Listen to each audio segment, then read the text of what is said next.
And we should be live now. Everyone can hear us on YouTube, hopefully. If everyone wants to give us a quick voice check. Rog, how are you? Yeah, testing. 1, 2, 3. Yeah, doing good. Lee? Hello and welcome to episode 45. And Andy? Hello. Yeah, check. Mic check. Let us know if there's any audio problems in chat. And I guess with that, who is hosting? We didn't even decide. I don't know. Me, oh, it is Rog. Okay, yeah. I'm going for the hat trick. Somebody else can do it next time. Good stuff. Go ahead. Hello, and welcome to... Sorry, dude. Great start. I'm getting a little warm. Let me just take my jacket off. So I'm sorry if you hear a bit of noise. That's what I was going to say. Should have moved to the mic. When we did these edited, we used to edit out so much. It was ridiculous. Yeah. Well, we'll just edit this bit out. It's not live. Don't worry about it. Okay, Roger, off you go. Hello, and welcome to episode 45 of Recentered, a VR podcast. I'm your host, Rog, and along with Lee, Gary, and Andy this week, we'll be diving into what's caught our attention over the past month or so when it comes to VR.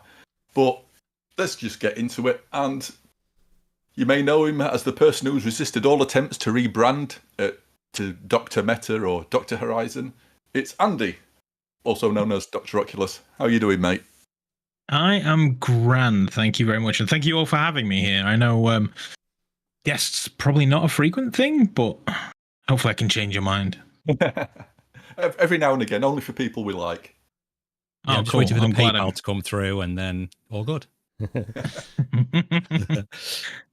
So what you been up to outside of the VR world or in the VR world? Outside the VR world, I am mostly boring. I've not really done a great deal. It's just work and life. But inside of the VR world, I did... Well, I suppose this is a mixture of the two. I went and met a good friend, Beardo Benjo, and he was kind enough to give me a Pimax crystal.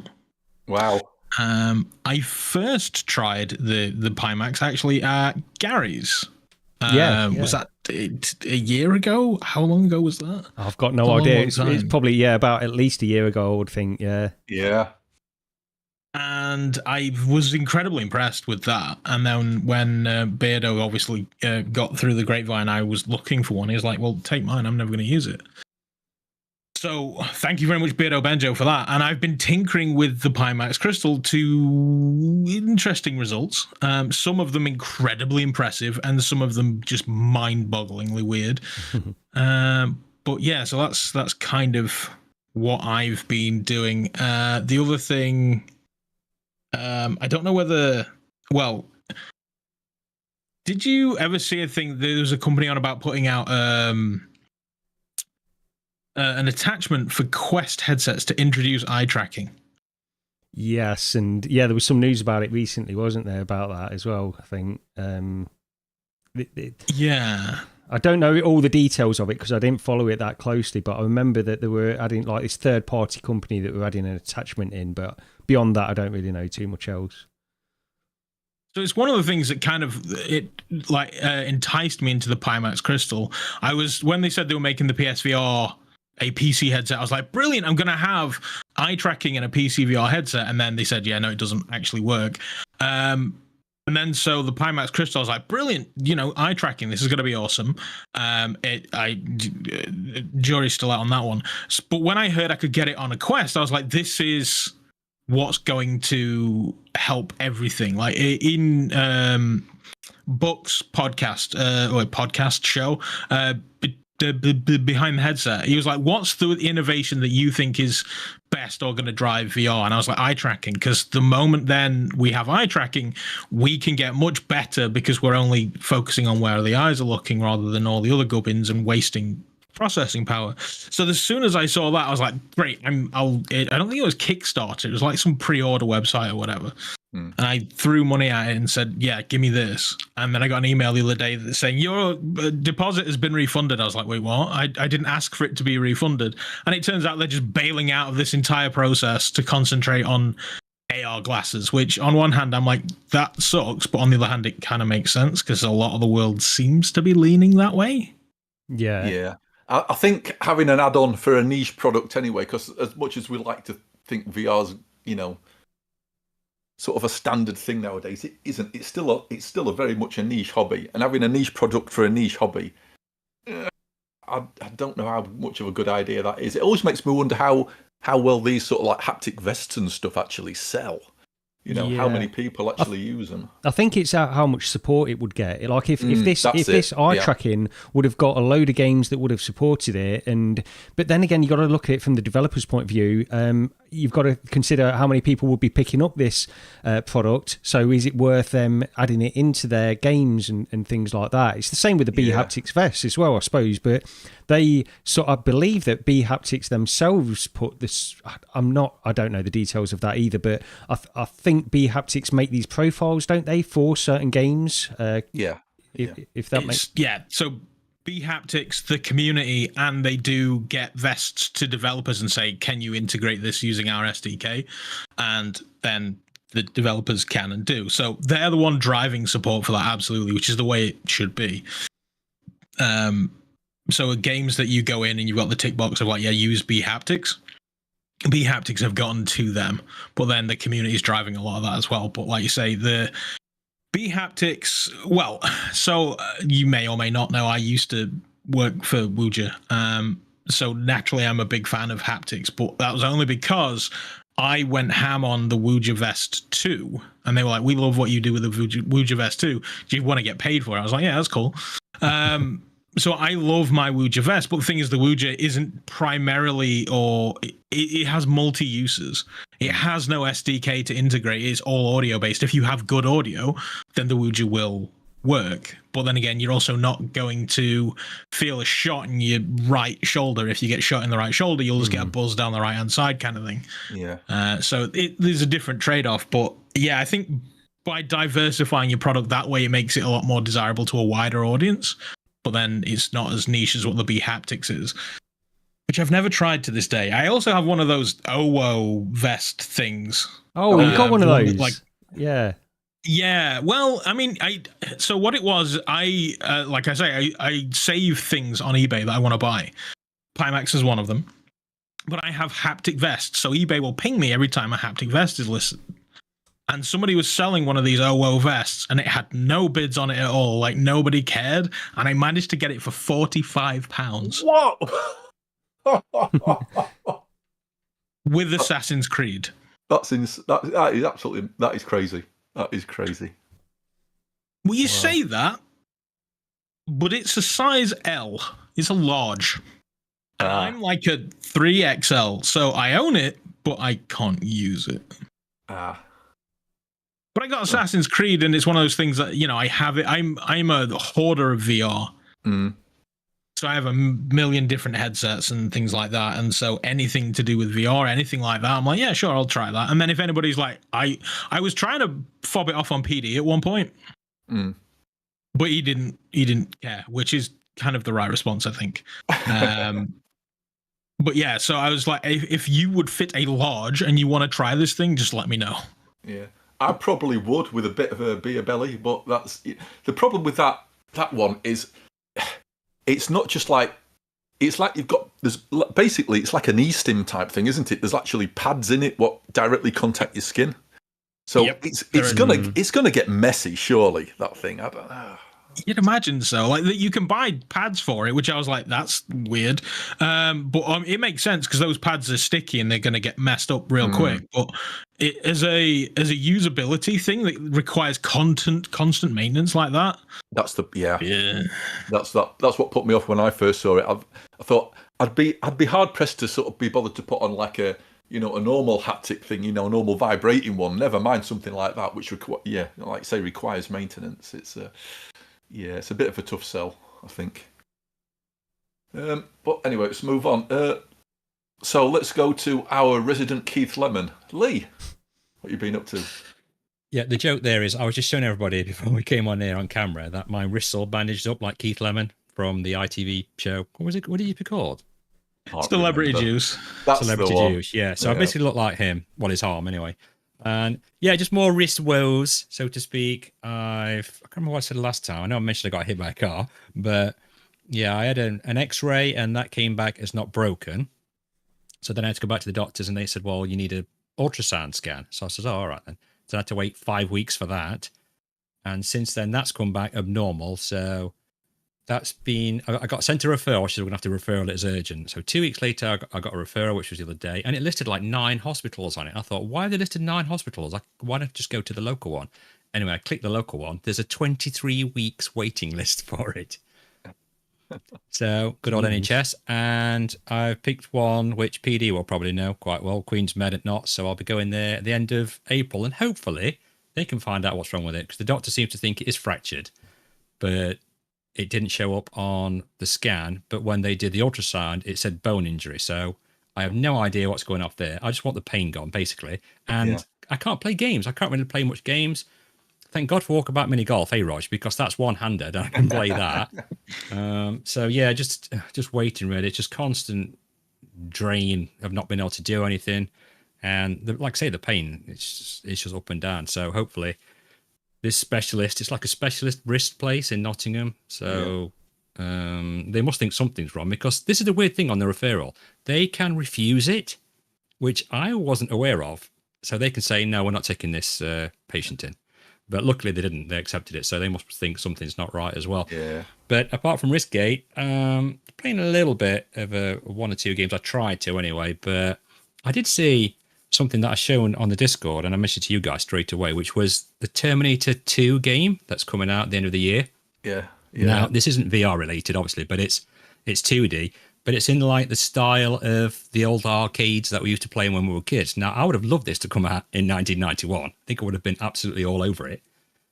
And yeah, I just thought this looked really cool. And there's a couple of videos on YouTube about it. So if you go search up Terminator 2, I think it's called, is it No Fate? Terminator 2, Yes, that's it. Yeah, so have a look for that and see what you think of it. But that kind of excited me quite a lot. Never mind VR stuff. Yeah. But that I don't know game, what you guys thought. well, I'm showing the footage now, and it's like, this is what you wanted from a proper movie conversion back in the day. This is like the dream movie conversion, because it's got all the scenes from the film, all really well animated in this pixel art stuff. I mean, this must took...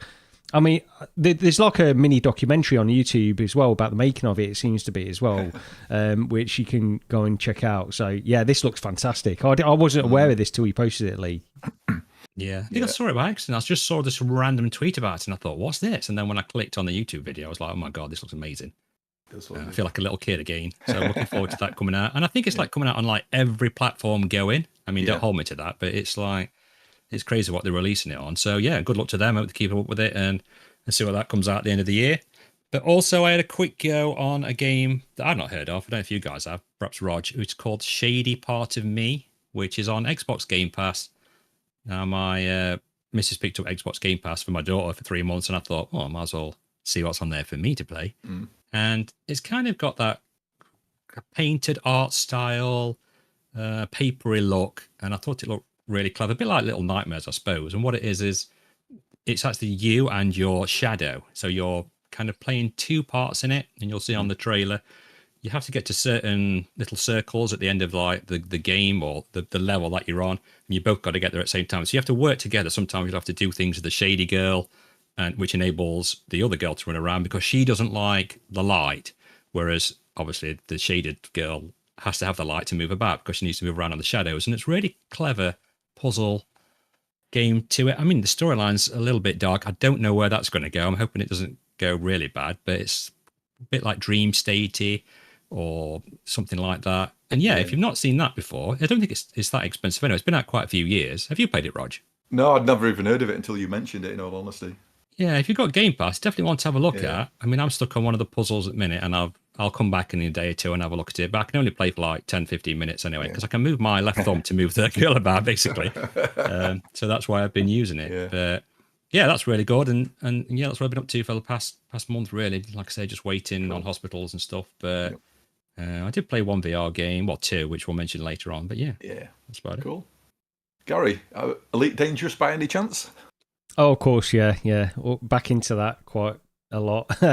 I've been playing a lot of stuff with the 5080, just trying loads of different things out, really. So I've not played anything for any length of time that much, but I've been going into the mods, so finally I can play some of these mods a little bit better than I could on my old system. So I've been going into Cyberpunk was a good one, Loot Cross mod. It's just improved a lot since I last played it. That's what really stuck out to me. I've never been like a major fan of the Loot Cross mods, but they're improving all the time, and the alternate eye rendering now is got way fewer artifacts than I remember it having previously. There's still this issue with like field of view, because I think one of the difficulties is in converting some of these games to VR is the field of view and getting it to operate in the right way. So he does this setting in his mods where you can optimize field of view, and it sort of artificially limits the field of view, but then you get this sort of wobbling field of view effect as you look around, and then you can turn that off if you want to, but you still get a limited field of view. It's just a little bit more juddery. So that's the main thing that I'd like him to fix in these mods now. But look, at the end of the day, they're still great to play on a gamepad in VR in this way, and I think it's better than I was expecting it to be. So if you've not tried a Loot Cross mod in a while, then I'd recommend it. I mean, of course, you do have to pay on his Patreon and stuff like this, so it's depends what you want to play and how badly you want to play it, and you need to be aware of the artifacts that still remain in these mods as well. But I do think they're, like I say, I do think they are improving all the time anyway. Another mod, actually, that I played is the RoboCop on UEVR. So the UEVR is a weird one. I've not actually got any footage of RoboCop, but I'll just quickly mention that it's one that I love. I love UEVR, and I love trying all of these games in VR. But I think there's got to be levels of tiers that what you class as VR, almost VR light. It's like Cyberpunk, playing on a gamepad. It's in 3D, and you can look around. It's a different experience to what I'd class as like full VR. I'm not saying that one is better than the other, or that any experience is lesser than the other, because I love playing on a gamepad, just enjoying being in that world anyway. But there's definitely tiers, and what UEVR tries to do is it tries to break down those tiers a little bit by allowing you to use motion controller support as well. Now, the motion controller support I've tried in the Outer Worlds and in RoboCop using UEVR. It's good, and you've got 3DOF profiles that you can use, and it's good. It's good to use, but it's not like true one-to-one. Then I downloaded these 6DOF profiles for motion controllers in both of these games as well, RoboCop and the Outer Worlds. And it's 6DOF. I mean, you move the controller, it moves in that direction in the game, but it's not one-to-one with a controller. And this is what I mean about tiers. There's got to be about making expectations of what you can expect in all of these mods as well. It's not one-to-one with the controller. And I think that's important to mention, because I see these videos and nobody seems to, or very few, the ones that I've watched, seem to mention that this is not like a native VR motion controller implementation in these games. Yeah. And that's okay. I'm not saying like it's unplayable or anything like that. I'm just saying it's different, and you need to be aware of that going in to manage your expectations. Having said all that, I'm playing RoboCop with a gamepad and just in 3D looking around in virtual reality, and it's great. It is really, really good. Just playing with that head aim, and the Outer Worlds, I'm playing like that as well. I'd rather play on a gamepad than have this sort of artificial feeling like motion controller support. Yeah. That's where I fall on it. I don't know how you guys feel, but I mean, on that, what I will say is when you first said tears, I thought, wait, it's making Gary cry. Is it really that good? RoboCop's a very sad game. PC, or is it making him cry because it's that bad? It wasn't until about a minute later that when you said it again, I went, oh, tears as in levels. Oh, right, okay, I get it now. Oh dear, it's just me and my brain. Worth pointing out, if you've never played RoboCop, it's a great flat game anyway. I thought it was. It does feel like an old school game, but with modern graphics. But I enjoyed it start to finish, and it's like the Steam sale on at the minute. I think it's like £9. It's under a tenner. If you whether you want to play it in UEVR or play it flat anyway, just pick it up for that. That's a bargain. Yeah. So I've been playing mods and all sorts, Elite Dangerous, of course, and then went into American Truck Simulator because this is one that I've always wanted to get into a little bit more, and it runs great on the 5080 as well. But it's one of those simulator games that I don't really get into a lot of simulator games, but this is just an enjoyable one to play. I remember playing Euro Truck back in the day as well, and I guess what I'm doing is I'm testing the 5080 just to push it a little bit more in order to see what it can do, really. But no missing ROPs then. No. I tested the amount of ROPs I've got, and it's all present and correct. So we're all good. Excellent. On the ROPs side. And finally, I did do a little bit of 3D printing. So I 3D printed a set of these sound enhancers for the Quest 3. So I modified something that you can download. The STL is available online for anybody interested. But it was just interesting, like when you use the Quest 3 with the inbuilt audio and then you cup your ears, you can see the effect of what you can get with that audio if you add some kind of enclosure around the ears. So if you could 3D print these sort of basic things, and as I say, I modified them a little bit just to fit a little bit better for me, and they cup the ears a little bit better. But they do make a difference, make it a little bit more bassy and stuff like that. So What is the fan thing on the front of the headset? I'm just looking. Yeah, that's what caught my attention. Oh yeah. Never mind the ears. Let's just never mind that bit. What's the weird bit at the front? That's I can't even remember the brand of it now, but it's one I just bought off Amazon. It's a fan. It's basically, it just stops the lenses from fogging up when you first go in. So what I'll usually do is when I first go into the headset, I'll turn the fan on, stop it from fogging up, and then after a while, once the headset's warmed up, you can just turn the fan off. So it just stops the fan from fogging up. Does it come with that fascia as well, like the grey? Yeah, that's all included. I was concerned that would lower field of view, but it doesn't. And in fact, on that, you can't see, but underneath you've actually got a dial as well, where you can increase or decrease the eye relief on that facial interface. So it's sort of you can adjust the field of view, so you can manage it quite well with that. Yeah.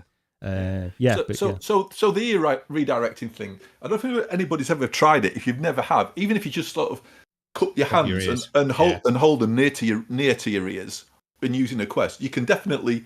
It's a definite change in sound. Yeah, and it does sound louder and bassier. So do they actually do that then? They do that, but what I will say is the effect that you have when you put your hands over your ears while wearing the headset is more. You can sort of manage it better with your hands than you can with some 3D printed. They make a difference, don't get me wrong, because I can slide these things forwards and backwards, so I can go literally hear the difference within a split second of what they're doing.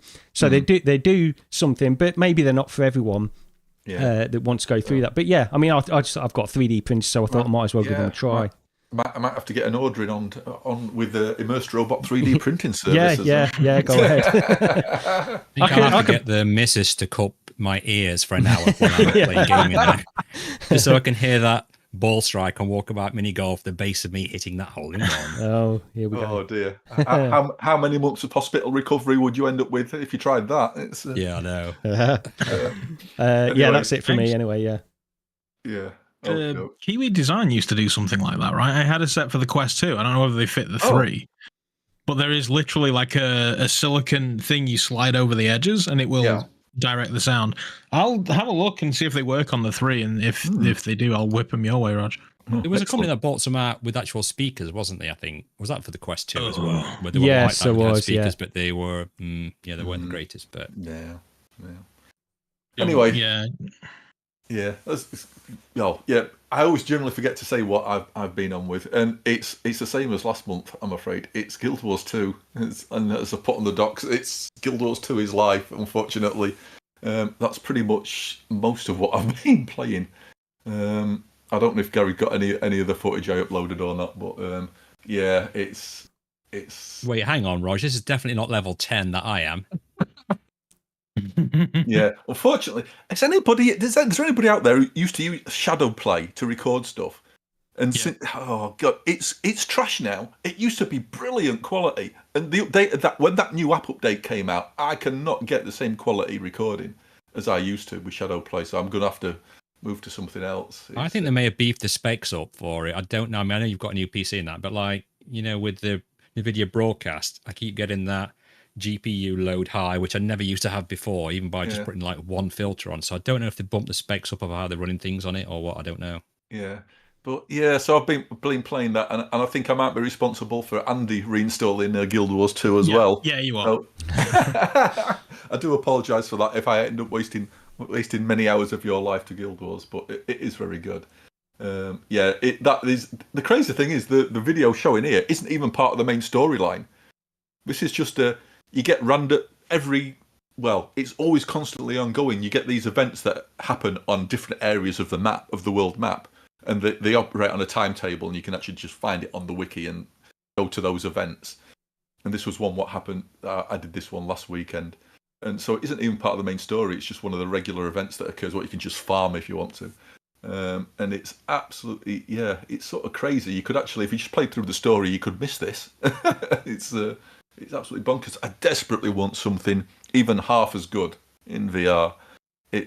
There's stuff what has been there. I'm trying to remember the name of the MMOs what they came out with. Zenith, one of them, yeah. And it's just nothing compares to like a fully fledged MMO. It's a different level altogether. Didn't they make a mod for WoW at one point? Yeah, because I think Roots was playing it, wasn't he?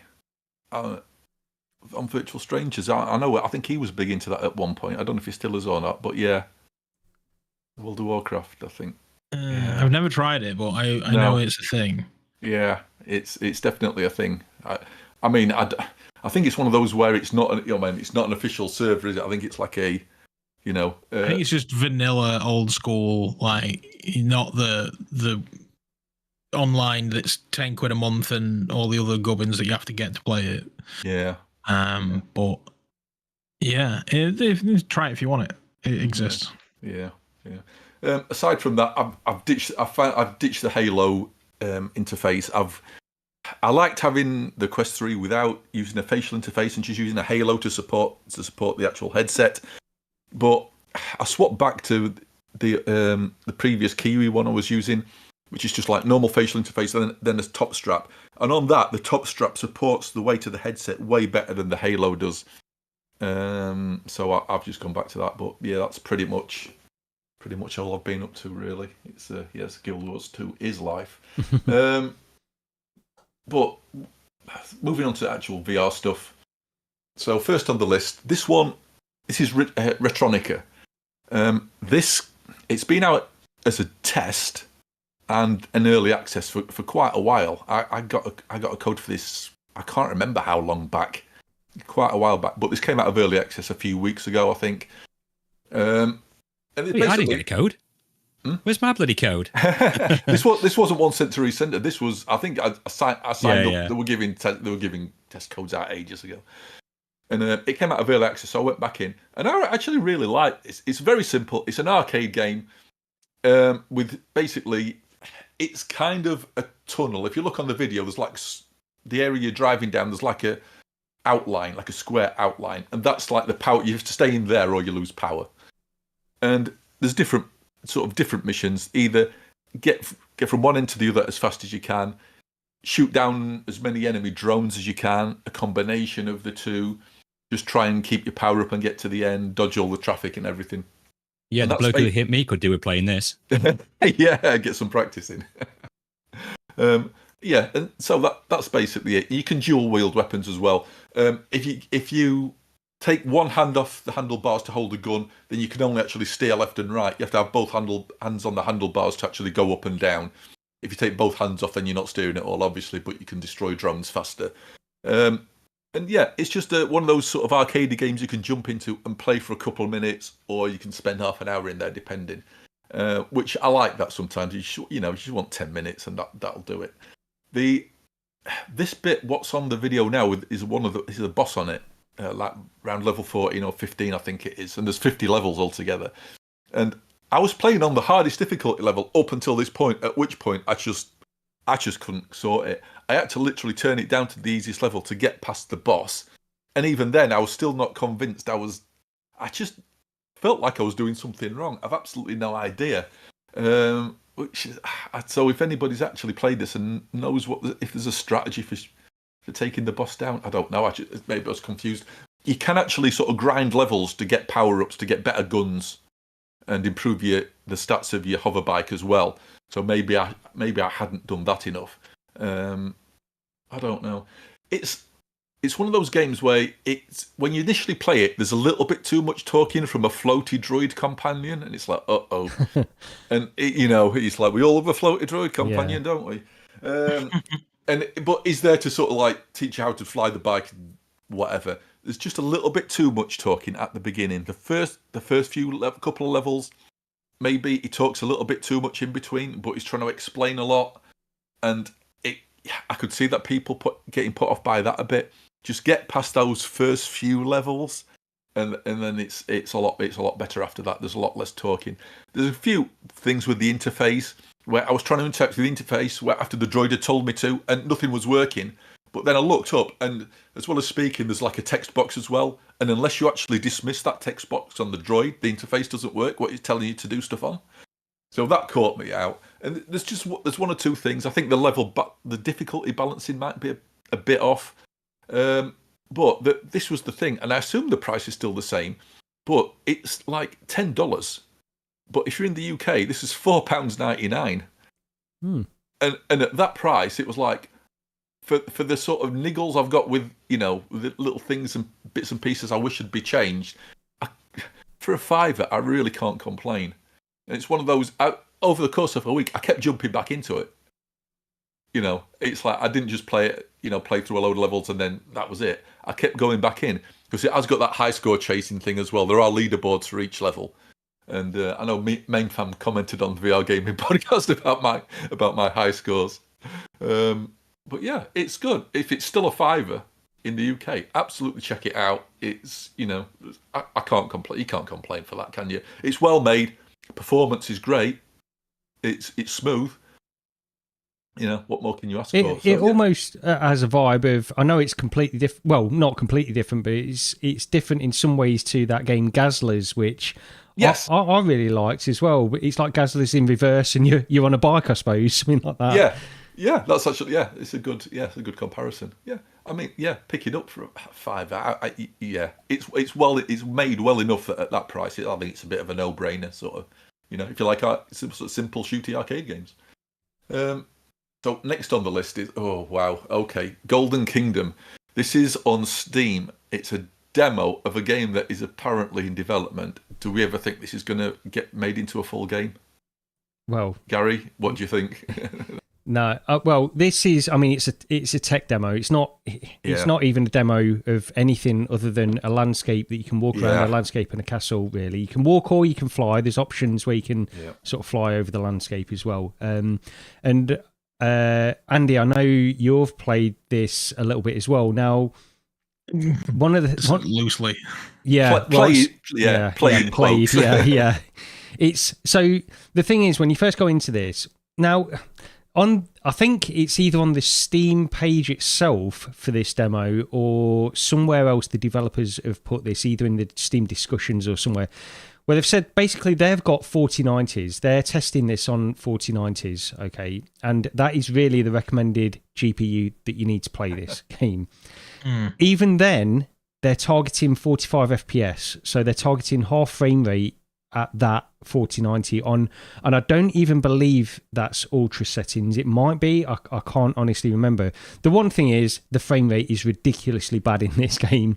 I went in on my PC and I first went in using virtual desktop and it was running at literal 6 frames per second. I had the virtual desktop performance overlay running and it was on 6 frames per second, and so I thought, okay, I need to somehow work a way to get into the menu system to lower settings down with running on that low frame rate. So eventually I did it.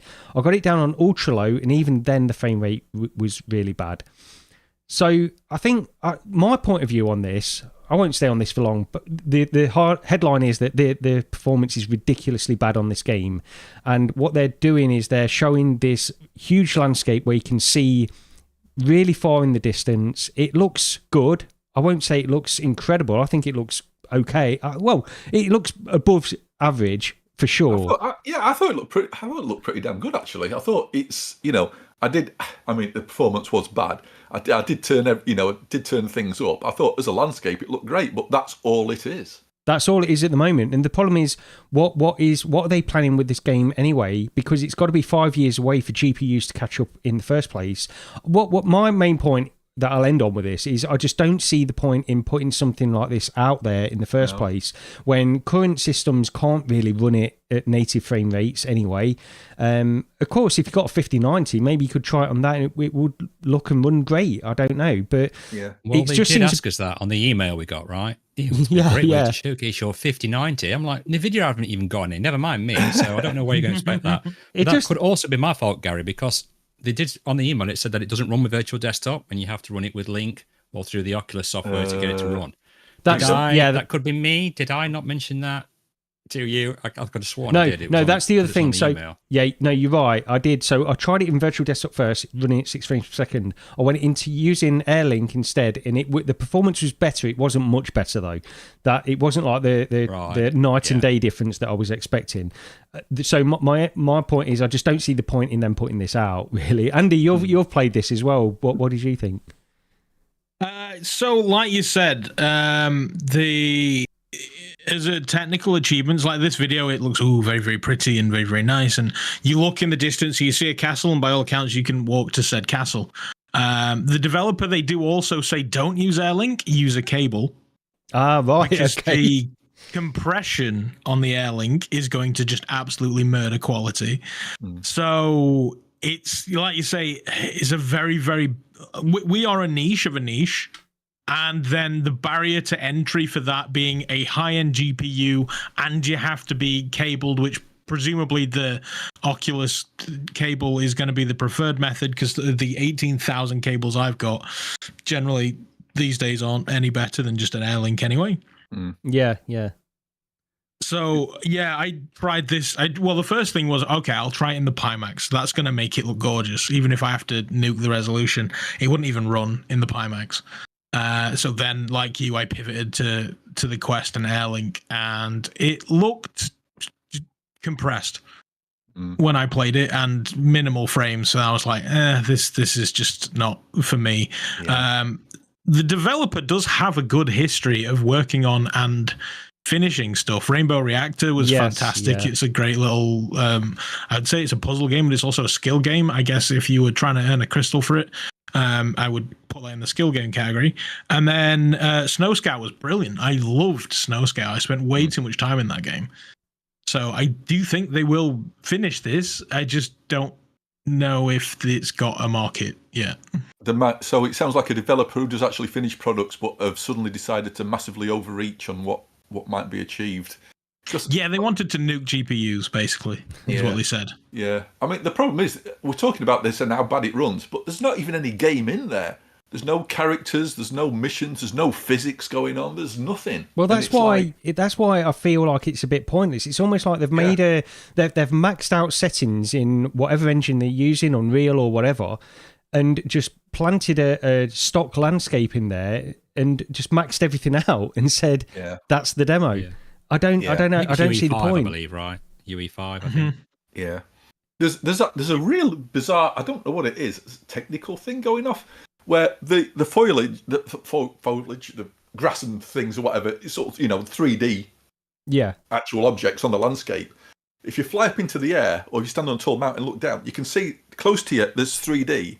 In the distance, they put in like bits of green, I think flat texture maps on to simulate that in the distance the greenery is still there. Yeah. But then in the middle, where it should transition from the 3D to the sort of flat textury stuff, there's actually a gap, a band. It just goes to blank desert.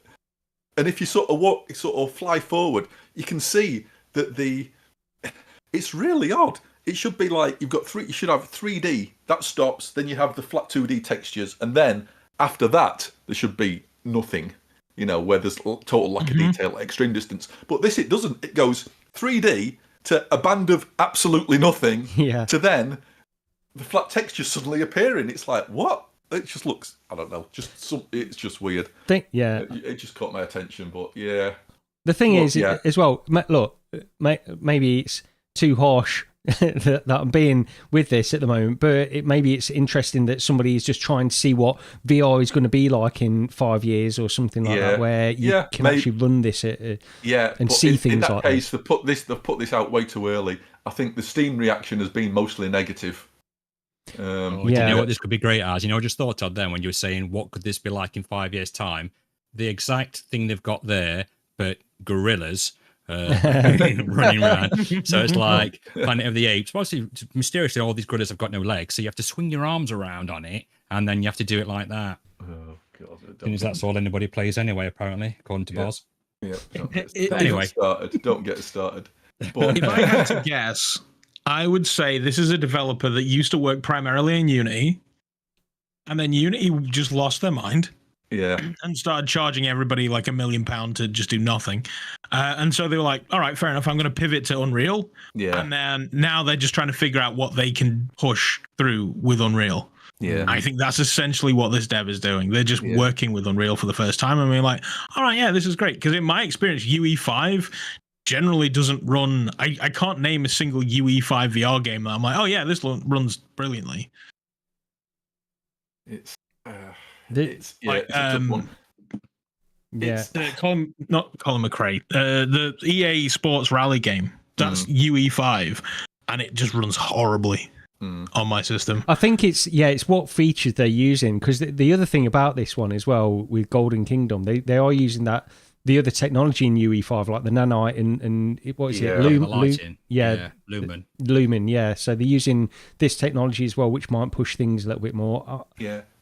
I don't know. I know we always say we want people to, really push graphics and stuff because we're fed up of Quest-looking games all the time. Yeah. But I think these guys might have gone just to the extremes. I think they need to reel it in a bit, do something what looks great, but I think they've gone. Give us a proper demo more than just. This is what you can do if you push a game engine. Because really, this is like it's not a demo of a game. It's a demo of what a game engine can look like in VR. That's all it is, really. Yeah. Yeah. Well, anyway, we spent enough time on a landscape, but something what's new to something that's old. Lee, you've been into LA Noire. Yes, I have. I didn't know this was working. I mean, I bought this about maybe 4 or 5 years ago when I got my 960, and I tried to run it on that, and it ran like pants. So I thought, I'm not playing this. Totally forgot all about it. Tried it maybe a year ago, and it was coming up with an error that it wouldn't run. So then I looked more into it, and apparently it wasn't working on Steam anymore. Don't know if anybody else can clarify that as well. But I saw GT playing it the other day, and I thought, well, how's he playing this? Because I can never get it to work.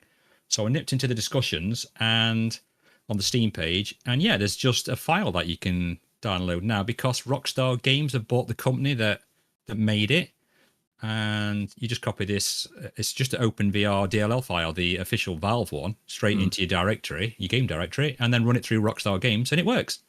And it works fine. I jumped in it, played a couple of missions, did a quick video on it. I won't bother going to watch it because I mess up on it big time. But yeah, something that's old. Lee, thanks for that, Rog. But no, if anyone's not tried this, they use some sort of like back in the day, this motion capture technology, which was all new then, wasn't it? On the facial techniques and things like that. So it looks like they're kind of really properly talking to you. But I do like that, detective-y 1940s vibe. I'd played Retronika the month before, and I was still yearning for a bit of that. So to get that up and running and working, I was quite surprised. Not Retronika, the other one. Oh, not Retropolis. Retropolis. Yeah. It's all right. I'll edit that bit out, Rog, and I'll just cut that bit out. It's not real. It's not live. No. Yeah, it should be fine. But no, if you've not tried this, it's up and running now. It's working on Steam, so go give it a go. And like, I was quite impressed even in the car as well. It's the 3D of it, the VR of it's really good. And it did kind of make me yearn for a GTA game, but don't go there again. Yeah.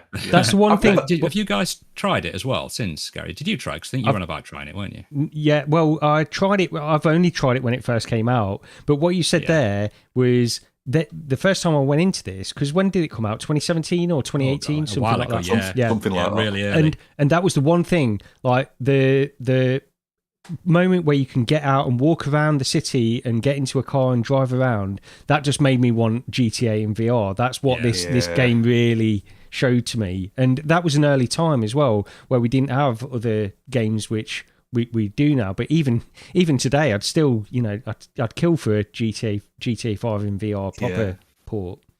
Yeah, I've just give you that feeling when you're in it. Yeah, I've never played it. I've never played the VR one. I played the original, the flat version when it first came out. Yeah, it came out like on the 360, wasn't it? Was it the Xbox 360 it came out on? It came out years ago, right? It's a long time ago. It's an old one. A long time back, yeah. But never say that we don't get up to date with the latest releases on the podcast. Absolutely. Oh, I've got one coming up later on as well. I didn't notice we put Walkabout Minigolf from Mount Olympus on there. I bet if you had... Oh.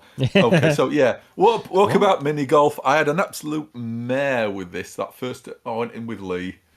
And, oh, good grief. So, yeah, decent course. And, yeah, go on, Lee, take it away. Tell everybody how bad I was. Yeah, but I don't think you're having a great day, to be fair. I will defend you to that, because I could tell you weren't having a great day, and yet you still played, because, I was possessed by the gods of Olympus with some amazing shots, and Rog was quiet when I was hitting those, so usually he groans and moans about me doing that. Do you want me to show it now? I've got it here if you want me to show that. Oh, have you, Gary? Have you got that? I think I might have. Somebody sent me this, so let's just go on to that now. Wow. There we go. So this is Lee's hole-in-one. Very pleased with himself. Yeah, so I just hit it there, and obviously definitely played for when I did it, and Rog just silently went back to his next shot. Look, not a word. So that's when I knew I was really impressed with my golfing ability. But no, I think quickly on the course, yeah, it's one of the better ones. I always say this every time one comes out. Definitely better than the Elvis one. And the distance on this, it really feels like you're walking miles, right, Roger, when you're playing it. It's a massive course. It's set over this massive area. And what's really impressive is when you first come out the cave at the beginning, you can see Mount Olympus and all the extra bits round and in the sky above you. And I think they've definitely gone above and beyond for this one. Even the easy course, so to speak, is quite challenging. And the nighttime course there's one hole that's literally impossible, right, Rog? That I managed to somehow get par on. But yeah, if you've not got this map, pick it up. It's like what, £3, $3.99 something. It's one of the best maps they've done, and I think everyone will be really impressed with it. It is good apart from that planet, the gravity thing. That's the one I was being secretive about. That's a nightmare hole, but absolutely that's what she said. Yeah. But yeah, anyway, Walkabout Minigolf, everybody knows what it is. So Andy, the lock. I've never heard of this. What? I basically get keys from different walks of life, and a developer reached out and said, we've got these 2 mixed reality games. Do you want to play them? And I'm a puzzle nerd. That is exactly where I'm going to go to on in VR. Cubism, I was obsessed with it, and I had the pleasure of meeting the developer last September, and it was like meeting one of my heroes. I was like, oh my god, it's you. He's like, oh, it's you. And yeah, we chatted so long, and it's such a great time. And I've been looking for, I've been chasing that Cubism dragon ever since, and many different games have sort of scratched the itch, and then I hit this game that I was not expecting at all. And all of a sudden, I was like, wow, this is ridiculously charming. And it broke my brain very, very quickly. It was really, really hard. I didn't go into my stream expecting this level of complexity, but it was just absolutely astonishing. And I was like, oh, wow, I think I just found my new favorite game, apart from the fact that I can't win.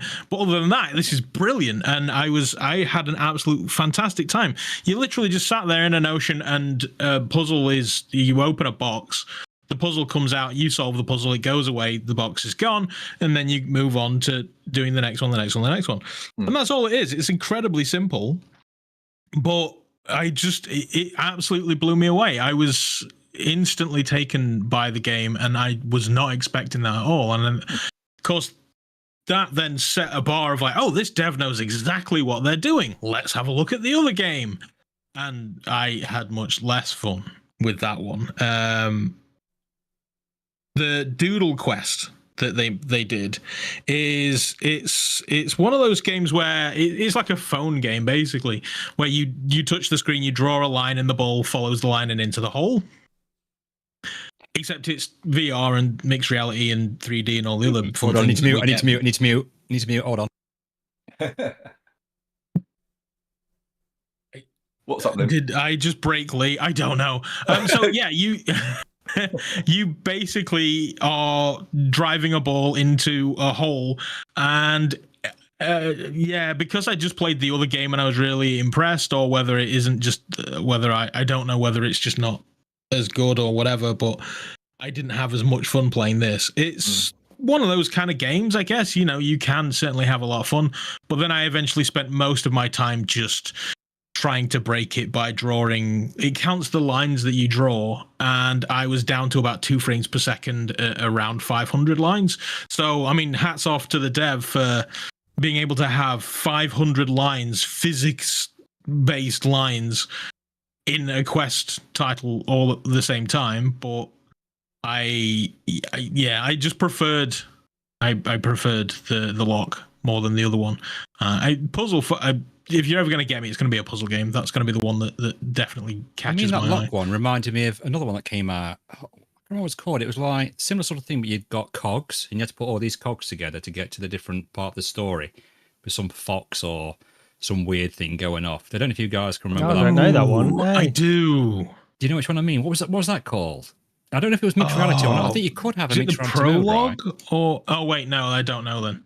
I've got it on PC. I don't know about. You have to put the cogs together and then like turn it all together to open up the next puzzle or whatever it was. But I'll try and remember what it was, and I'll pop it on Twitter or something. But I know I played it, and that was really hard as well. That's why that lock reminded me of that. It's very similar.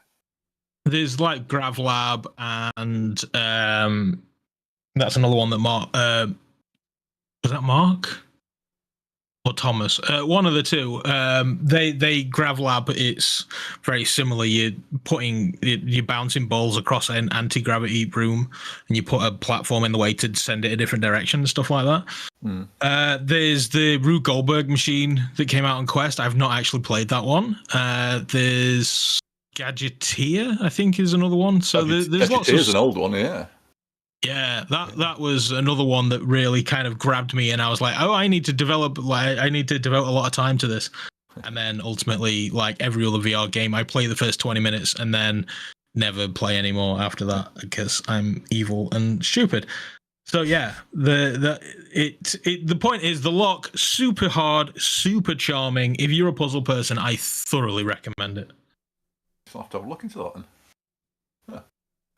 Okay, next up on the list, another one I've not heard of. Gary and Andy both played this, Haus of Klaus. Take it away, one of you. Yeah, well, so the trailer that I'm showing is the only trailer that I could find. This is an old trailer though. This is like an early access game that's available on Quest, and the developer contacted me and said, "Do you want to give this a try?" And I said it's probably not something that I'd want to cover on my channel necessarily, but I'll give it a try, give some feedback. He was after some feedback and stuff. So I went in, and so this is like it's a roguelike game where you're infiltrating this bunker of this presumably evil person, but it's got a lot of humour to it as well. It's not just, it's not flat in that way, but you're going around this bunker, you're collecting weapons, and you're killing robots, basically. That's what it seems, in a roguelike kind of way. Now, I've only been in this briefly because I wanted to give the developer a little bit of feedback, but I ran into some problems with the latest build, and it wasn't rendering certain parts correctly, and he had reports of this, so we were going back and forth a little bit trying to resolve this, and eventually got all this resolved. So now the latest build that's on the store, still early access, is working great. I think the reason I didn't want to cover this on my channel or anything, it's just not my kind of game. But if a developer's reaches out to you and says, just give us a bit of feedback, then you want to accommodate them and do that. So I think there's potential here for people that like roguelikes, but it's not really one for me. What did you think, Andy? That was kind of the conclusion that I came to as well. I started playing it on stream, and I am evil. to developers in the sense of, if you give me the game in 5 minutes, I will try and escape. I've contemplated, and I keep threatening every week. I'm like, okay, this is the week I'm going to start, because they never put out video content that's not really either an unboxing, hardware review, or the podcast. That's basically what my YouTube channel has become now. I just became a Twitch streamer, and I keep threatening to start a new series called Every Game is an Escape Game, where I just turn a timer on for 1 hour and try and escape from the game. So I played this on stream, and I gave it a normal go, where, like you, I played it and I was like, okay, yeah, I get what this game is, but it's probably not for me. I like, when I'm playing, I don't like rogue like, I like road light. Yeah. Is it? Yeah. Basically, where progression is not just you getting good, that it is actually you can unlock a thing that makes the character slightly better. Even though I lost all of my other gubbins, at least my character will improve, so the next time it'll be easier, that kind of thing. So I basically gave them feedback. I, like you, encountered 1 or 2 issues, but then I proceeded to try and escape the game, because that's just where I find my joy in stuff like this. So yeah, I agree, it's not for me, but it's definitely got promise, and the, like you giving feedback, I've been doing that as well.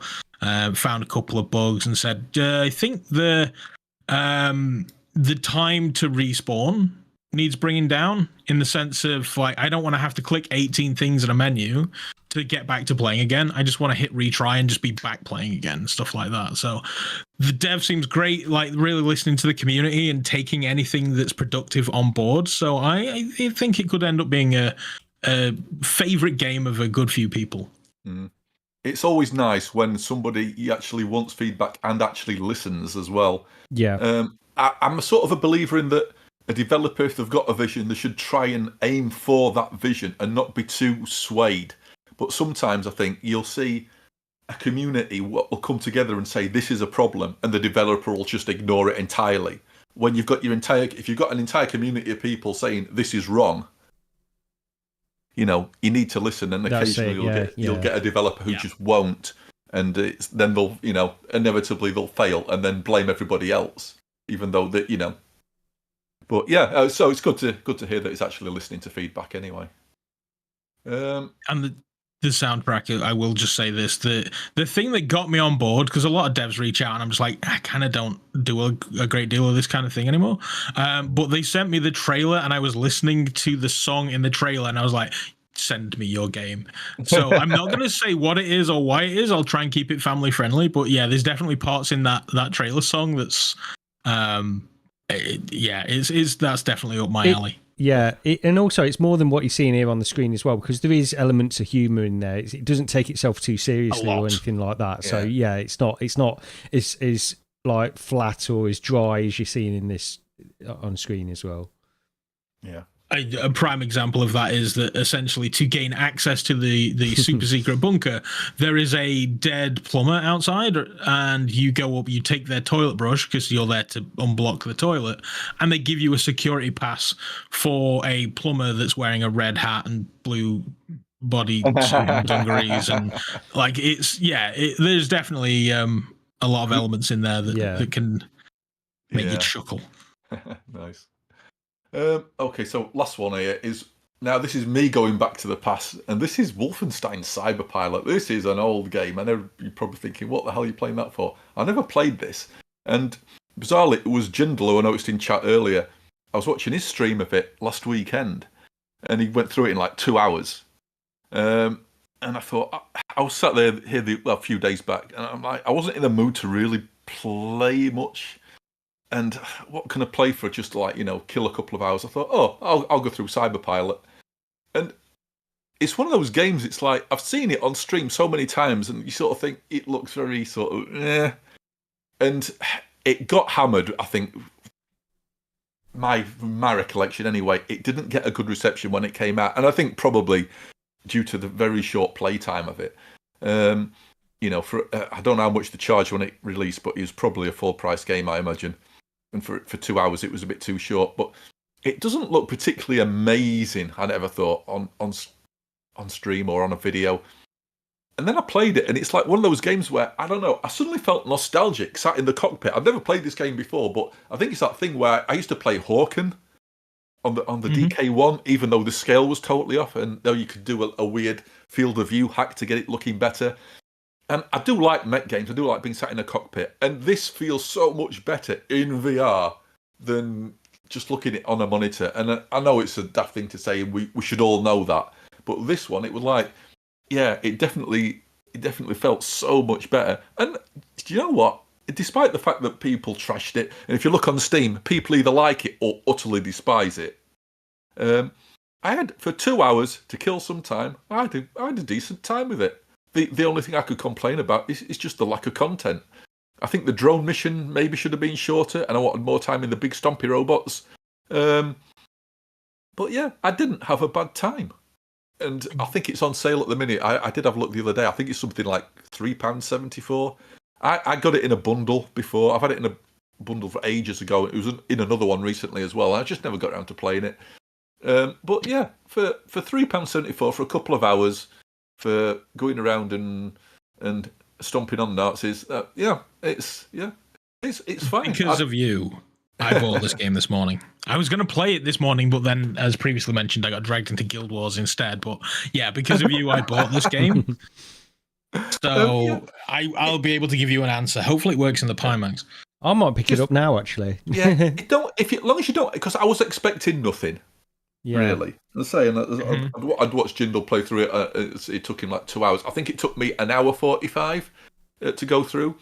And even that, even though I'd watched Jindal play through it, I still at one point I still got lost, which was like, okay, yeah, that's bad. And it's really, there's no, it's sort of more pretty much A to B sort of game.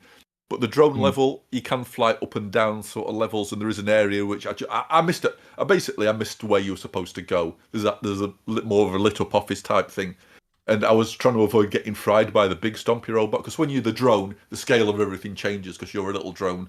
So the big stompy robots are even bigger. But yeah, I think the only reason it could have got crapped on really when it was released was because it was too short for what they were asking. But, yeah, that's my memory. That's my memory of it. It was just everyone was talking about it being too short, really. Yeah. I think the highlight of Roger's view there was him calling mechs big stompy robots. Yeah, that was definitely the thing for me. And it's not wrong. It's not wrong. Yeah, it's fine. Yeah, the mech stuff does always seem to do well in VR though. There's the other games. I can't remember what they're off the top of my head, but they always seem to play really well in VR. Yeah, they are good fun. Yeah, they're good. If you've got like I sort of nearly dragged my chair out my other room with what's still got my butt kicker attached. I nearly plugged that in because that's always great with big stompy robot with the pound of the feet as it goes along. That always felt absolutely fantastic. Well, I've just picked it up anyway, so I'm gonna give it a try. Yeah, I was gonna pick it up as well because I've not heard about this one, and I do love the Wolfenstein stuff. You know, the Death Castle Wolfenstein and Team Beef's mod. Just don't expect anything. And it's no. Well, that's the thing. That's why I didn't pick it up originally when it first came out, because didn't get great reviews and stuff. So I just sort of dismissed it. But if there's something there, I'm okay with it. But I ran this wireless at 120 FPS, and it was smooth. Yeah. Bizarrely, I think there might be a slight resolution. I tried bumping the resolution up. It didn't seem to make that much difference. Close-up stuff looks clear and sharp, but sort of you get to the medium to far distance, it did look a little bit. I don't know if they're capping the rendering at a distance and just turning the rest up didn't make a difference. But it's like, big robot in a cockpit, you run around, and it's just utterly smooth at 120 FPS. It's like, that's good. Yeah. My friend Croy said in his review, the credits are longer than the game, but I cranked up the render resolution to 200% on the index, and it actually looks pretty decent. Yeah. This was 2023. The reason I skipped it, like you say, it was a lot of money for not a lot of content. That was the problem. I mean, it runs amazingly now. It's really, really smooth. But now I'm sat here with a Roto VR chair, and I generally stream for about 2 hours, and I'm like, oh, this is going to be perfect. That's the one thing I did, because I've only tried a Roto VR for like, 10 minutes maybe at most when I went to that Dig VR thing. And the one thing what did impress me was the haptics on it. The haptics felt very strong. And I think if you get that sort of thump through that on this game, that'd be pretty cool. so that's all we've been playing, I think. So last week, I'm sure everybody's covered this by now, and we're probably the last ones too. But VR Gaming Showcase. So we've got 5 games on the list here. The sort of stuff that sort of stood out to us. Now, the first one on here is Ghost Town. This is probably the one I'm looking forward to the most, mainly because it's from the developers of the Room VR, which I really liked. I love the Room VR. Similarly, I like Seventh Guest as well. And hopefully this will be sort of in a similar type of vein. Maybe with a bit more character interaction, maybe. I don't know. What did everybody think of this one? I thought it looked pretty damn decent. Gary? Yeah. This is one. So I've been aware of this game for a while because they've had a website. I can't remember where I first saw something posted about this. Anyway, but I went onto their website probably about I don't know, a few weeks ago. Anyway, and I was looking at this because it looked like the kind of game that you don't get very often, where you've got these quite nice looking graphics, nice puzzle environments, and of course it's by the same people that did a game which I've not played, but I've heard really, really good things about. So when this trailer was shown, this is the first thing I've seen with any content, really, because all we had before was sort of screenshots and things like that. So they're showing some interesting stuff here, and it looks like the kind of game I definitely enjoy. I don't know what to expect in terms of game length or anything like that. Maybe something like around 4 to 5 hours, I would imagine, something like that. But we'll see what we get with this. It definitely looks interesting, and one of the ones that you pointed this out, Rog, but it's one of the ones that stuck out to me in the showcase as well. I thought because you've actually seemed to have actual real characters in there, but it's also like the ghostly apparition type stuff, which looks very Seventh Guest. And Seventh Guest, I think it was not this last year, the year before. I picked as one of my favourite games of the year from that. From when that came out. So, and again, the Room VR, another great puzzle game. Andy, did you play the Room? Yeah, I did. Absolutely, I did. That is the gold standard for me. It's one of those that I would class it as an escape game kind of game, definitely a hardcore puzzle kind of game. And that is the gold standard that every other game of that nature has to live up to for me.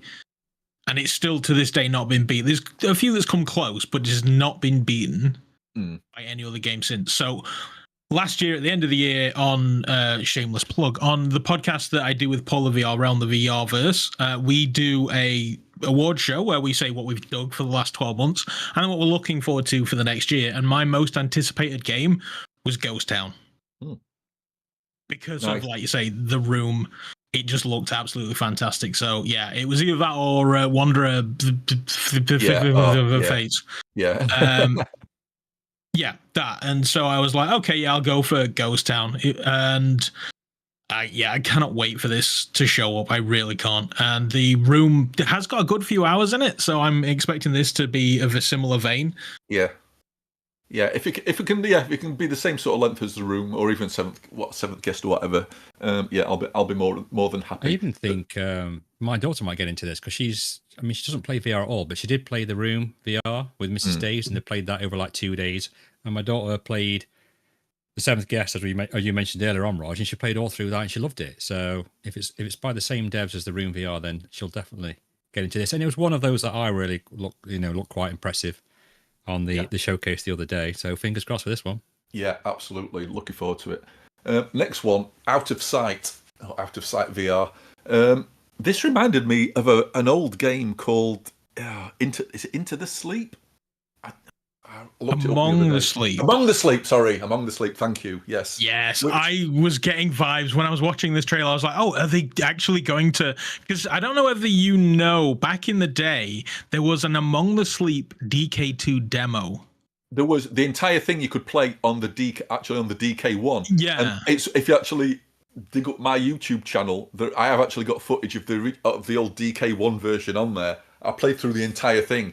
And then, as the SDKs changed through the DK2, because the DK2 drastically altered the way the SDK worked, and then through to the CV1, because basically the DK1 it didn't treat it as a VR device; it treated it as like an extended display. It was just a monitor, basically, an extended monitor, and they changed how it all worked, and they never kept up with it unfortunately, and they either for that reason or they thought it just didn't fit well enough. I don't know. It's such a shame because it was a great VR game. It was absolutely a great VR game. Not a long game either. Among the Sleep, but it was really good. This seems to be like a reverse thing. You seem to be the teddy bear guiding the young girl or something. Where with Among the Sleep, you were basically a kid, a baby, pretty much, and you had like a teddy bear companion. So it's like a reverse of that. I was hungry for content back in the DK2 days because there wasn't, like you said, nothing really carried over. And so I bought Elite Dangerous, Assetto Corsa, and I'd heard Among the Sleep was VR, so I bought Among the Sleep. Yeah. But then it turns out that it was a completely separate thing and it wasn't part of the game. And so I never actually played the game. All right. And I thought, okay, maybe they've actually finally done a remaster or something. But then, it turns out it's out of sight, which looks terrifyingly fun. A lot of people were comparing it to Little Nightmares as well, which is the vibe. It's got that look to it. Yeah. It's got that look to it. I never thought of that. It has. You beat me to it, Gary. That's what I was going to say. So the next one up, SciTech with Titan Isles. So basically, I think I described this in Discord as Windlands' shagged Stormland.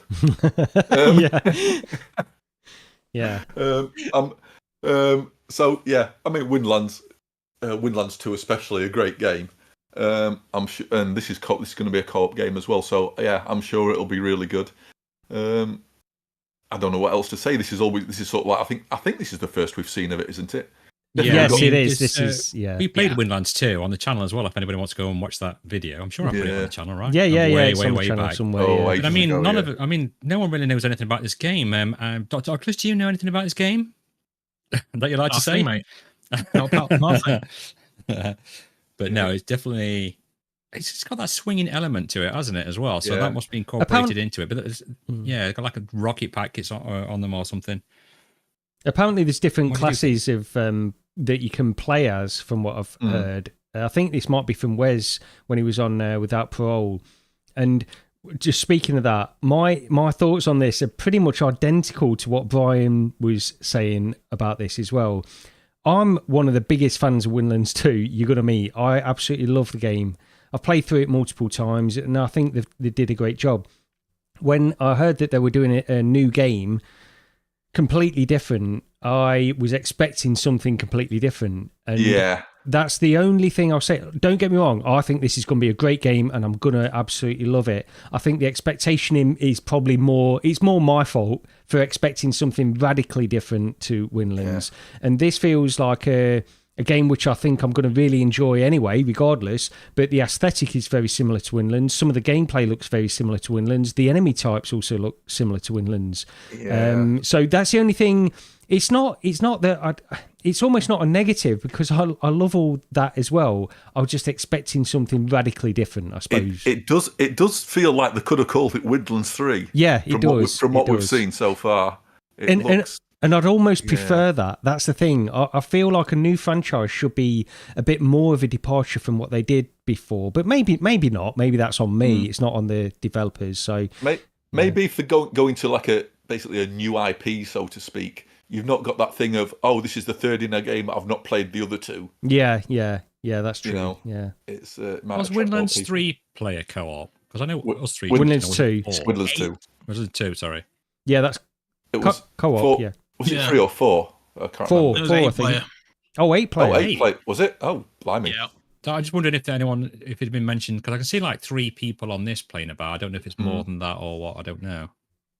Or 4. I saw 4. Did you just catch that up there where Gary said he's played through this multiple times, yet he only played with us? Hello, I can't speak. That's it. Yeah, he only played with us. I'll play once. Again. If you want to play again, you don't want to play Windlands. Playing with me though, Rog, was probably enough. You guys don't want to play Windlands. I'll go in Windlands. And Gary were fighting a boss for 10 minutes before I even caught up with you. I'd absolutely. I'll play Windlands. I'd play some more Windlands too. Yeah, I'll play through it again with you if you want. Yeah, I'm up for if Windlands. you can wait for me. Fighting bosses. Yeah, swinging wasn't my forte. Titan Isles is a 4-player co-op game. 4-player. Oh, it's 4-player. It is 4-player. Yeah. Nice. Oh, yeah. Well, looking forward to anyway. I think it'll be a good one. Basically, you are all just normal people, and then before you go into the game, you jump into a suit, which determines essentially your class as such. Okay.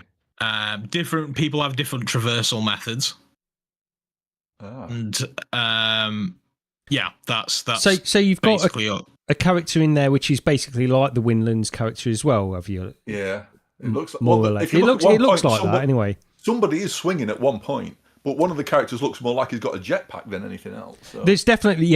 So on the trailer, there's definitely someone. Yeah, there's a jetpack, and then there's somebody swinging. I don't want to ask Andy to give away too much because he obviously. I don't know how much he's allowed to say. I mentioned swinging several times, and I managed to keep it in. So I'm really sorry about that. Carry on. Well, yeah.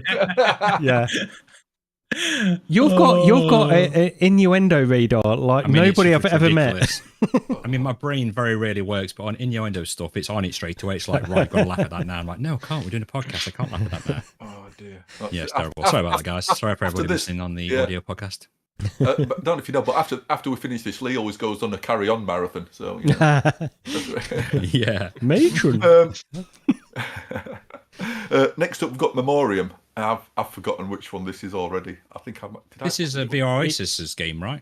Is it? Yeah, this is coming. Is it 2080 that are doing Memoreum? It's the people that made the BioShock mod for Half-Life Alyx. Oh, yeah, that's right.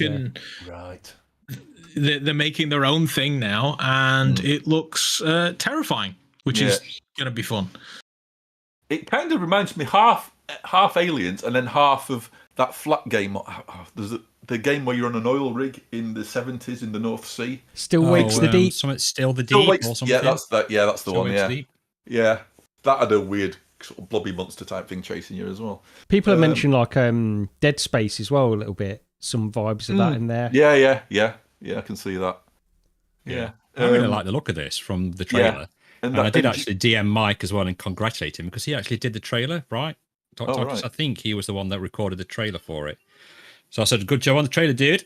And he thanked me for that because obviously he's a massive fan. And I'm looking forward to this. I did say it kind of reminded me a bit of like that genotype type of look. Yeah, it does actually. Yeah, that's been updated quite a lot as well, Gary. I know you really liked that game when it first came out. Yeah, I'd have another look at it because it ran fantastic in the Quest and it looked a lot different from when I first played it. So whether they've graphically updated it quite a lot since then. Yeah, I'm not opposed to playing through that again. Actually, Genotype, I've finished it, and it's one of the ones I do think about now and again. But maybe Memoriam could fill the gap anyway. I don't know. I'll have a look at this. I do get Roger's kind of alien vibe to it. It does look like the corridors type of thing, doesn't it? Yeah, I just thought with the welding, the doorway and everything. Look forward to that. Have we got any time frame on when that one's supposed to be coming out? Not to put anyone on the spot, because I probably should have researched this before. I've no idea. This is the thing with the VR Gaming Showcase. It doesn't really give you a time on anything, right? Or sometimes it'll say fall 2025. Yeah, they had a few of those. Yeah. That was the flat. You know what I'd also like as well, just very quickly on some of these things. I'd like it to say, actual gameplay recorded on whatever, and just to tell us what it is, because sometimes I don't know if it's. I presume it's PC. Like this looks like PC VR, but I don't know if it. The trailer actually says all recorded in Quest. Oh, right. Where did it say that? It said September at the end then. So. Oh, right. So all the stuff I've just been moaning about actually tells you at the end of the trailer. It's actually in the trailer, yeah. Yeah, on the majority of them, I couldn't really see anything of that, so I don't know. I don't know if that's. Once they chop this door down, I think that's where it tells you it was recorded in Quest. Oh, yeah, it does, yeah. I mean, it sort of seems pretty decent for Quest. It does look good, yeah. I'll say, like, it doesn't big look red letters, right? Yeah. It doesn't look a million miles away from Genotype in terms of how it looks, I would say. See what I mean by the same sort of like aesthetic look of how it looks in in the corridors and things like that, and the lighting's kind of very similar. Yeah. Hopefully there'll be a nice little graphical bump on the. I'm assuming it's PC and everything. He says. Yeah, I don't know. No, it did say something on the trailer. Yeah, it probably tells you on the trailer. Yeah. Wait for the trailer to go. Oh, never mind. But yeah. Did it say exclusive on Quest 3? I don't know. If anyone can remember what it said at the end of the trailer, let us know. The level of research on this podcast is unparalleled. Especially with me on it. Jeez. But anyway, looks good. And then obviously there's Hitman World of Assassination. Steam VR, Steam excellent. VR as well. So, good. yep. So yes, some extra lighting effects and shadows and all the good graphical stuff. Then, yeah, Good nice stuff. But yeah, Hitman, World of Assassination, PSVR2. Everybody's got their fingers crossed for this one. Yeah. It's like, will they pull it off finally? Is it third time's a charm, fourth time's a charm, however many times a charm? I hope so, because it does look really good, and it looks like it's working really well on the PSVR2 as well. I just want it. I mean, just the trailer itself looks really impressive. It does, and it's coming out end of this. Is it end of this month? Is it end of March or is it 27th? Yeah, end of March. Yeah. Same day as Wanderer, Fragments of Fate. Actually, it's coming out. Yeah, all right, yeah. But yeah, I put this in just because it's an obvious one anyway. But I've not lost faith. I should have probably lost faith, but I think the PC version when they released it was an absolute joke, and I know people have fun with it, and I'm not saying that you can't have fun with a PC version. I'm just saying that's more like a testament to how good the game is itself rather than the VR port. And what I'm hoping is that they've done the full job on this one. I really, really hope they have, because this will be just a fantastic game to play in VR. You can tell already, even with the Quest version of Hitman 3, it was really bad, but you could still get a sense of how fun it would be. And so if they can really nail it, I'm really looking forward to this one. I've got the game, so I'm going to pay for the £10 upgrade. Oh, that's what I was going to ask. I didn't know if you could upgrade from the flat screen to the VR version, so you can. It's an absolute nightmare if you own one of the previous versions of this game. There's actual diagrams on Reddit, like a map of how to upgrade to the VR version if you want to get it, because it's ridiculous. Because they released this game originally as like episodic back in 2016. Then they released Hitman 2, then Hitman 3. Then they combined them all into Hitman World of Assassination, but there's different variations of Hitman World of Assassination on Steam. So, and the PSVR2 version, basically, if you own a PS4 version of Hitman 3, there is a path to upgrade for free to get the VR upgrade for £10. So, yeah. But either way, I mean, I can't even describe how complicated it is to get the version you need, but there's ways you can look into that on Google anyway. So what you're saying? It's 7th level or the Room VR guest of complexity of a puzzle you've got to solve in order to upgrade. Just to get into the VR version. Yeah. Wow. Okay. I don't think I own any of them, so I'll have to keep an eye out. Maybe get the full thing when it's on sale, but we'll see. I own all of them. I own the PC version. I own the Quest XR Games one. Yeah. I've never played any of them. Yeah. What? I've never gotten around to it. It's the weird thing is, I remember the Hitman game, the original Hitman games back in the day. I always wanted to get into them. For some reason, I'd play them, and I don't know what it was. They just never. I don't know. They just never gelled with me for some reason, and it's annoying. It's one of those series I really want to like, or even back on flat. Yeah. But for some reason, I don't know what it was. I just didn't. I didn't hate them. I just didn't like them. It was just. I think I played the original many, many years ago, where I had to. I think if it's the original one, where you had to assassinate a general or something from the other side of the hotel, from your building to their building. You had to dress as a janitor or something. And that. Yeah. But I really loved that. Running away, really panicking, thinking, "Wow, this game's amazing." I don't think I played any more after what that. What I like about them is this, because it is a sandbox, but you've got definitive purpose of what you're supposed to do, and how you go about doing that is up to you. That's what I really like about them. It's that level of freedom, but it's like that illusion of freedom, I suppose, that it gives you. That I really like. But one of the things, like on the PC version, the PC VR version, when that first came out, I saw this post on Reddit where somebody was describing why it was bad. And they described it as basically you play as an arm. One arm, you play as a right arm, and you're dragging around a lifeless corpse with you. And that's what it feels like. It's like you're playing you're an arm, and you're playing Weekend at Bernie's, trying to drag around this dead corpse with you. Because the inverse kinematics are ridiculous in it, and the left arm doesn't. I mean, you can do various things with the left arm in it, but it doesn't operate in the way that you want it to operate, and that's how it feels. I just found that a little bit funny, because that was the downfall of it. There was multiple things wrong with it, but that was the main downfall. So I just hope that's why they're emphasising the dual wielding, and you can do stuff with both hands now so much in these trailers, because that was the big complaint last time. So yeah.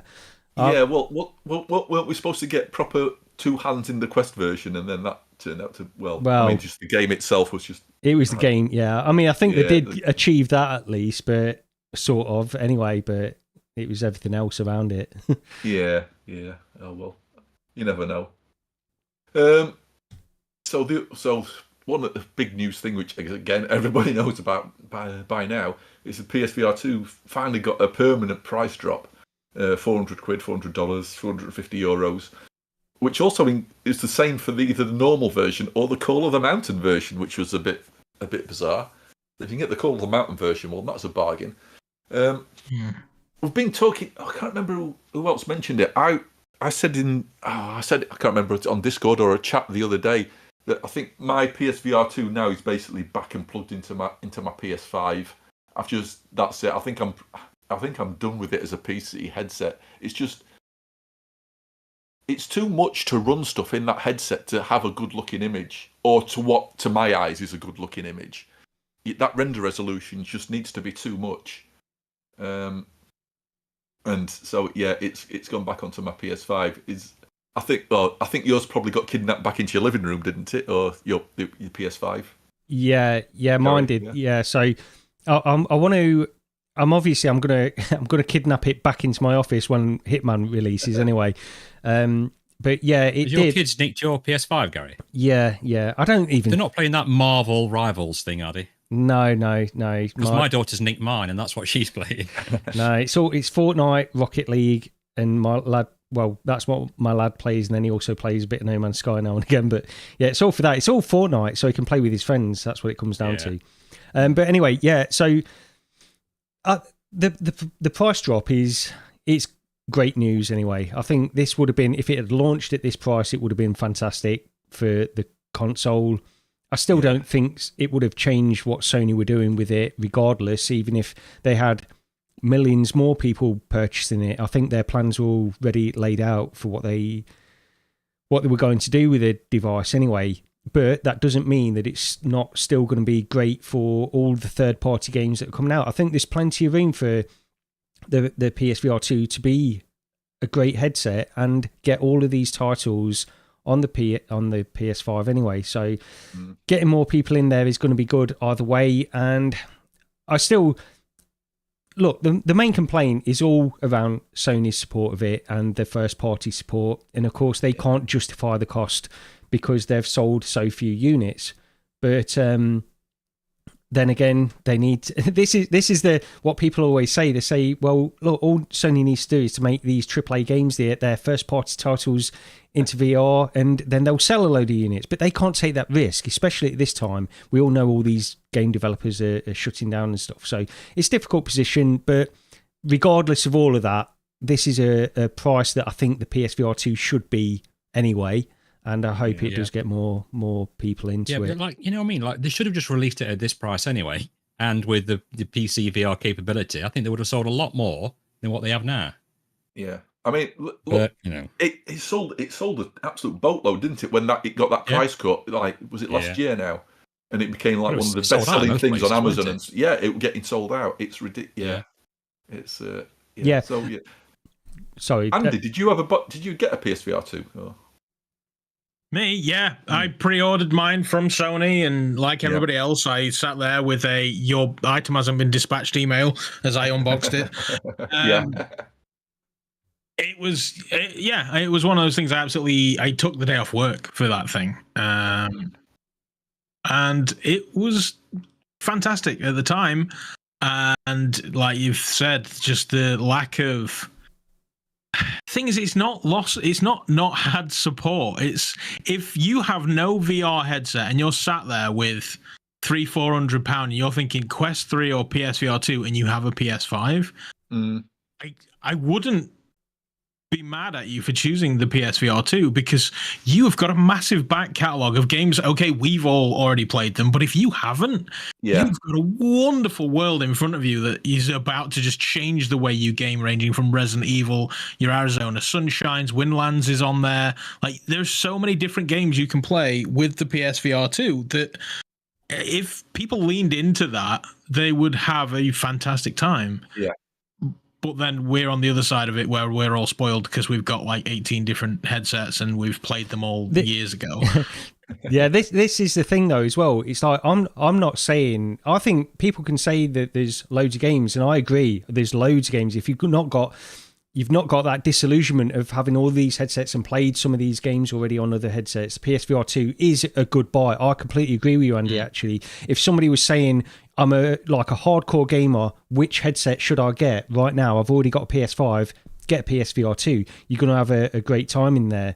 I think all it comes down to is the support that people. Do you remember before the PSVR 2 was released and the amount of hype and excitement people had in the VR community for finally we're going to get Sony leaning on developers and giving us these games that we've wanted for the past 6 or 7 years?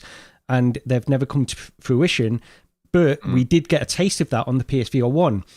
I think that the expectation around PSVR 2 was more around the fact that it would be PSVR 1 boosted. And what it's turned out to be is that the PSVR 2, because of the lack of support that Sony have given it, is it's become can it even match what PSVR 1 was doing at the same time? You see this on YouTube channels and various videos all the time. If you look at where PSVR 2 was now, PSVR 1 was now, is to where PSVR 2 is now, years later. Look at the games we've got. And I think that's great, but all you're asking for there is to say is PSVR 2 even keeping up with PSVR 1? What we should want is PSVR 2 should be taking it exponentially more than that. And I think that's where the disappointment lies among the VR community. Yeah, definitely. Can I just check, can you hear an awful scraping noise coming out over my microphone? I just want to check. Because I think my dad has decided to turn up and use my backyard to do some working. And I can hear it very slightly vaguely, while you talk. Right, okay. I'll sort that out in a second. So, also in the news, okay, so we've got Quill is back in a plushie form.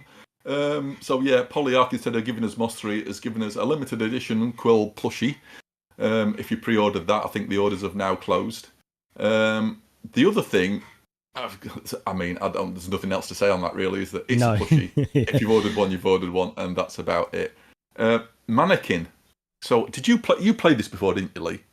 Yeah, I played it because we played it with you as well, right? And I played it with you and Game on Scorpio, and we went in, didn't we?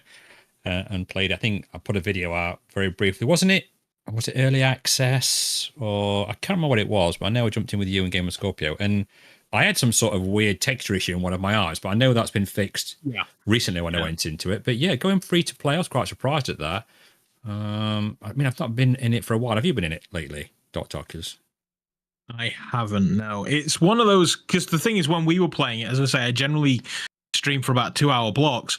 And after about an hour, we were kind of making up our own rules because it lacked stuff to do. Like, everybody had a turn on both sides. We played all the maps and like, okay, right, let's do another thing.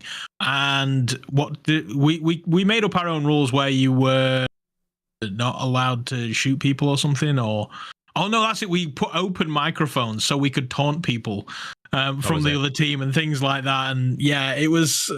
We had other things that we did and that was fun. But that is one of those games. It's like Prop Hunt.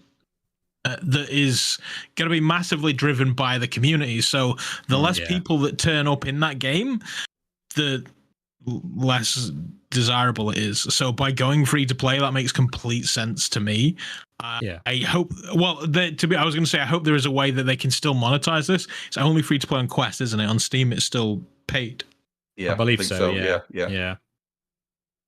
So I mean, hopefully it drives more content. Yeah, free to play, give it a try. Nothing to lose, is there? Okay, so yes, Max Mustard. I think everybody's heard about this one now as well. Got delisted from the Quest store, from the Meta store, from the Horizon store, whatever the hell you call it these days.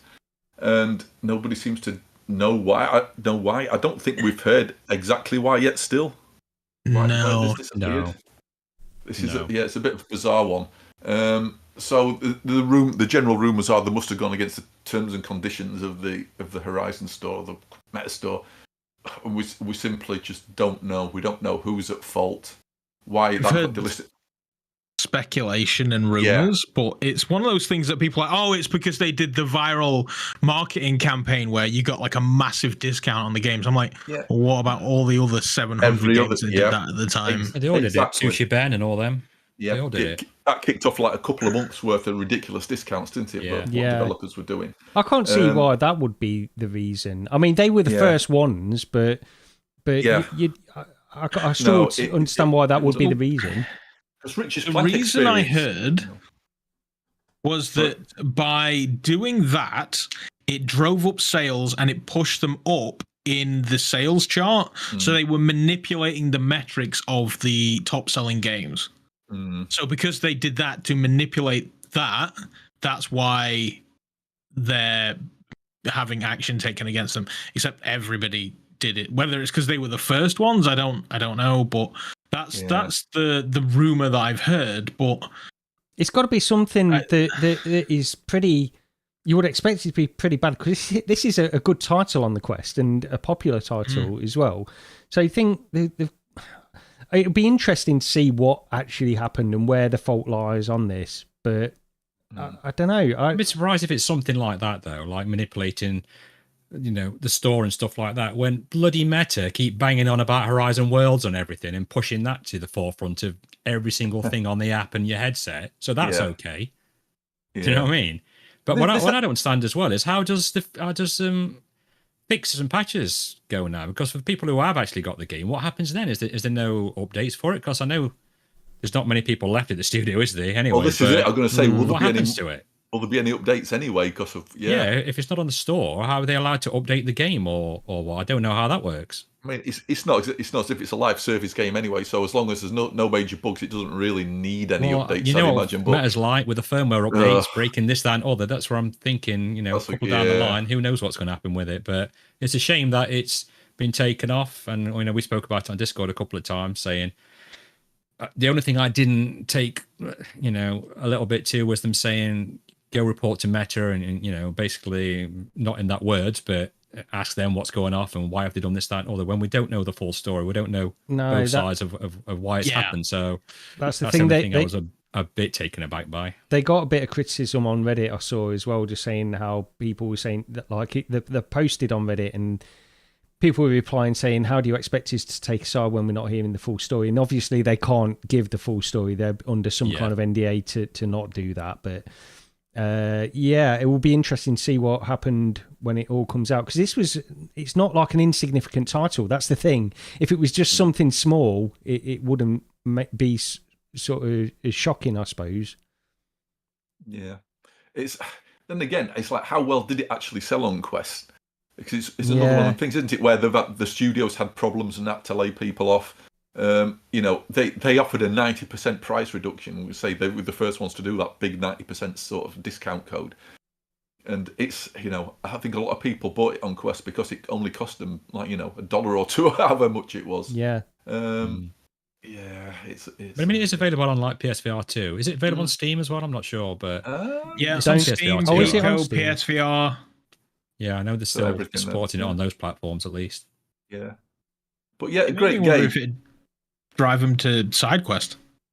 I know, I was thinking that, but even then, it's limiting the audience. I suppose most people that are going to use SideQuest have already picked it up for that 99p if they were going to anyway. I don't know, but if you're into SideQuest, you're more invested in what's going on anyway, maybe. But I imagine anybody who listens to our podcast or VR podcast in general knows what SideQuest is, but the average sort of person probably just doesn't even know it exists.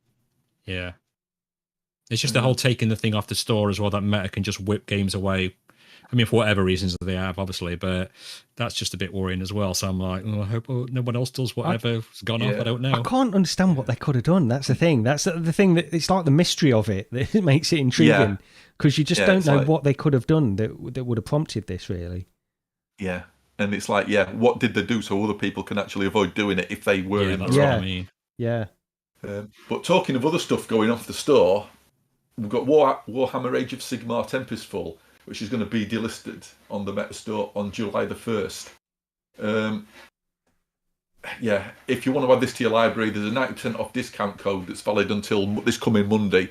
Warhammer-775682 will get you 90% off the price of Warhammer.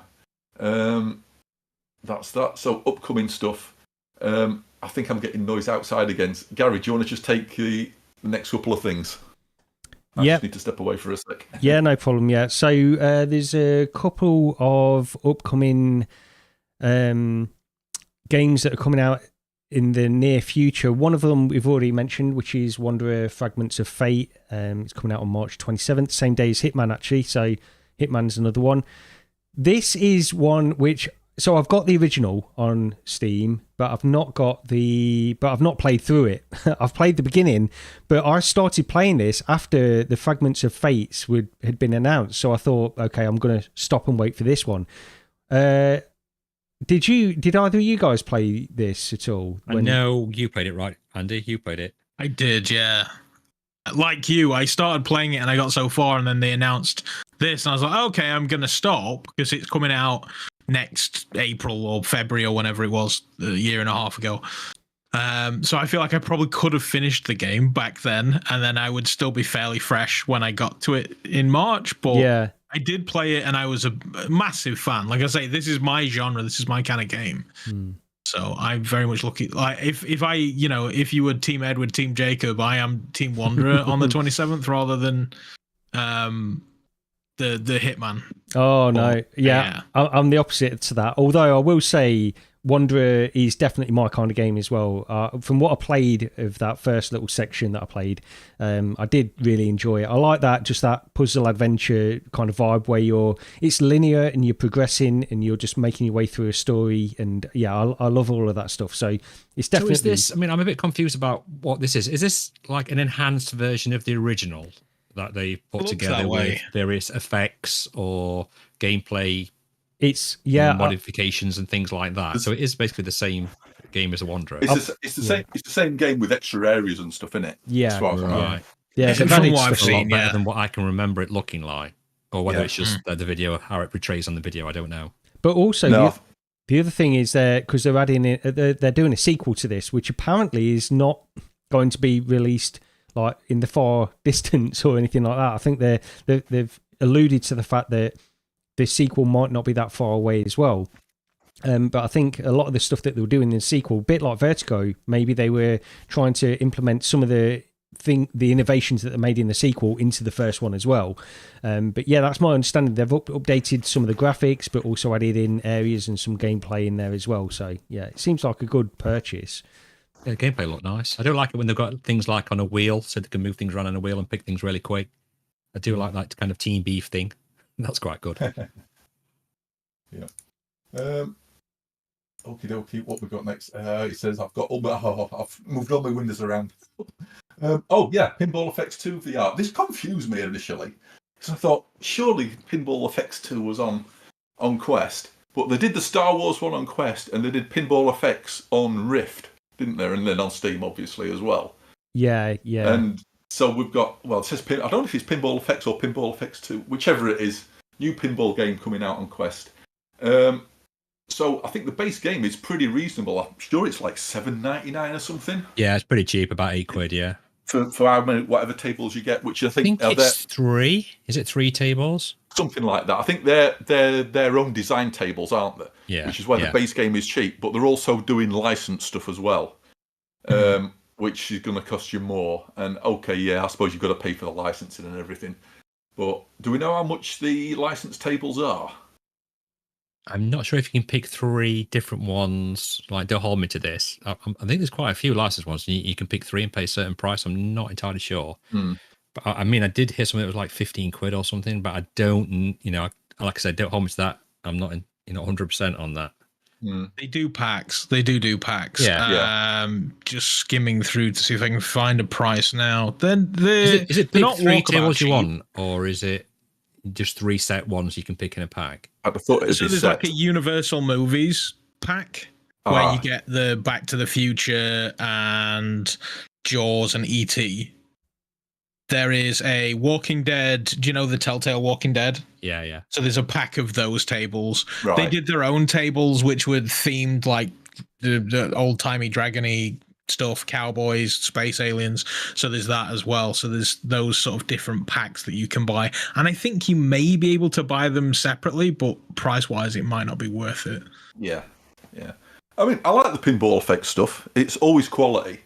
The Star Wars one were pretty damn good. I've never been into it in Quest 3, I don't think. On Quest 2 it was good, but there was just ever so slight performance hitch with it. It wasn't quite perfect. And you do get the odd little glitch when you first loading the game up, picking your pinball machine, but once you're in it, it was fine. I mean, I played it with a little sprinkle of Quest Games Optimizer, and it was crystal clear in the headset. Nice. And the Star Wars ones played really well. Yeah, I need to go back. I need to go into it on Quest 3 because it was good, and I do like the Pinball FX stuff. What we're doing? We've still got a bit of time, haven't we?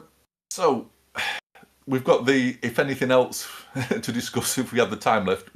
The whole Valve Deckard and all the new rumours going around that. We've had an alleged leak saying that it's going to be this year. It's going to be $1,200. There's other rumours saying there might be a new Half-Life game to go along with it, which I'm not entirely sure. Slam.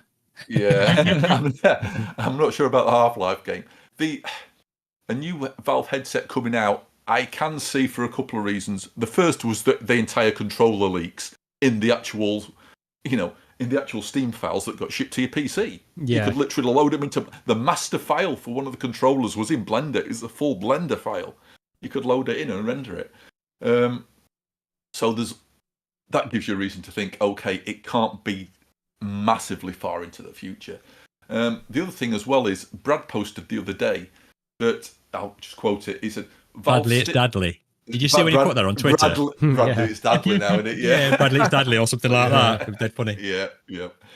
But he said, Valve Steam VR Link dongle already has its own vendor and device ID, which hints at that piece of hardware being finalised internally, and that current signs also point to the dongle using Wi-Fi 6E.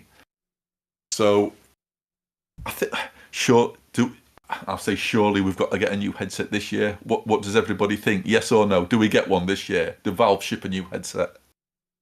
The way it's playing out, I'd say that because where that leak came from, the person on Twitter, I can't remember who they were, but having looked into it a little bit and people mentioning that they're a generally reliable leaker, you don't know what that means really, but it seems like it's possible. I don't know, because it's been so many years that we've been hearing all of this stuff. Brad's been following this for 4 years, 5 years, whatever. All these little things that are implemented in Steam VR betas and stuff like that when they go in, try to scour the code and see what little glimpses they can get. It's been a long time coming, so it could be this year, it could be next year. But I think there's no doubt. I mean, they've directly confirmed that they're working on new VR hardware anyway. But even that was a long time ago. So plans change and stuff. I think there's zero doubt that they're working on a new VR headset. Whether it comes this year or next year, I can't say. But $1,200, that's the other thing. It's not cheap. But then you look at the price of inflation compared to when the Index launched. I suppose it's about in line with that. I guess, yeah. Index was $1,000. Yeah. 1,200's not much more, and you'd be hoping it's going to be a much more advanced headset as well. Yeah. So, there's the whole thing, speculation of, well, they'll sell you the great hardware, but it'll be subsidised because they'll want you to buy stuff on their store, which, is this going to be like a standalone headset? Is it going to be, a PC-linked headset? Is it going to be a hybrid? He says, trying to speak. Hybrid headset. This is the thing. I just cannot believe that what they'd want, and I've said this a billion times, probably even on this podcast a billion times. If Valve were going to release a standalone headset, they would not want to separate the PC Steam VR store, the Steam store for VR titles, and make a separate store for a standalone headset in the same way like Quest is. So I struggle to think that they would want to do that. And the alternative to that would be to make a headset so powerful that it could run PC VR titles in a standalone way. And I don't think that's possible either. So I think that the issue is it's going to be standalone in the sense of maybe it's a viewer for playing flat games in VR through Steam Link or something like that. Or, actually on the headset itself in some ways. Maybe, and the controllers also point to this direction that it might be primed for flat gaming as well, and then also have this dongle to play wireless VR games from your PC. I just don't know the alternative when you consider that either have to make it a separate Steam standalone VR store where titles are ported over to that. Would they need to make it a separate standalone store? Look at the Steam Deck. It's basically the same store. You're running the same games, but you're running them at lower specs than you would on a PC. Could you separate, even if they had to manually filter it? Could you just put the same games on Steam? Okay. With a the quote standalone version mode of those games. Yeah. So the Steam Deck differs from that. First of all, on the Steam Deck, you're playing PC games, right, on the Steam Deck. They're automatically running at lower resolution anyway, so they need lower demand anyway from that point of view. A VR headset needs higher resolution. I think this is the main point that I can't see them doing it in the same way that a Steam Deck would work. It would make logical sense that could be the way that they could do it. I just don't see it actually happening due to just the processing power on the headset itself from that resolution point of view. The other thing is the Steam Deck gives you, so you have flat games running on the Steam Deck and you have various options, run it on low, high, medium, blah, blah, blah.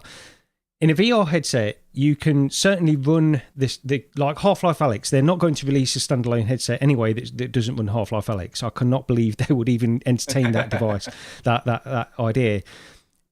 Running Half-Life Alyx at the lowest possible settings on a standalone device would still mean that you'd have to rely on reprojection and all of these other things, and especially at the kinds of resolutions that people expect today. I think all of these things just point to the fact that they can't release a VR headset in the same way they've released a Steam Deck. This is my thoughts, and maybe they can, and I'm completely wrong on this. I'm just, it's just using everything that we know about it at this moment in time. That's my best guess, but I don't know. So, Andy, are you ready to drop $1,200 on a new headset? Yet another one. I mean, of course I'm gonna do that, but I'm just a nerd that wants all of the toys. I want every single one of them. So yes, a Steam headset would be nice. It'd be nice if the games that you do currently own that are capable of being run on this headset did cross-buy. But I have so many Steam games. I don't want to buy them all again. But I think. Yeah. As for separating the store, it's not too crazy to think they would. And if you think about Meta or Oculus, as I prefer to call them, if you think about their store, they have two separate stores. Viveport has two separate stores. So it's not crazy to think that Steam would be able to do this as well.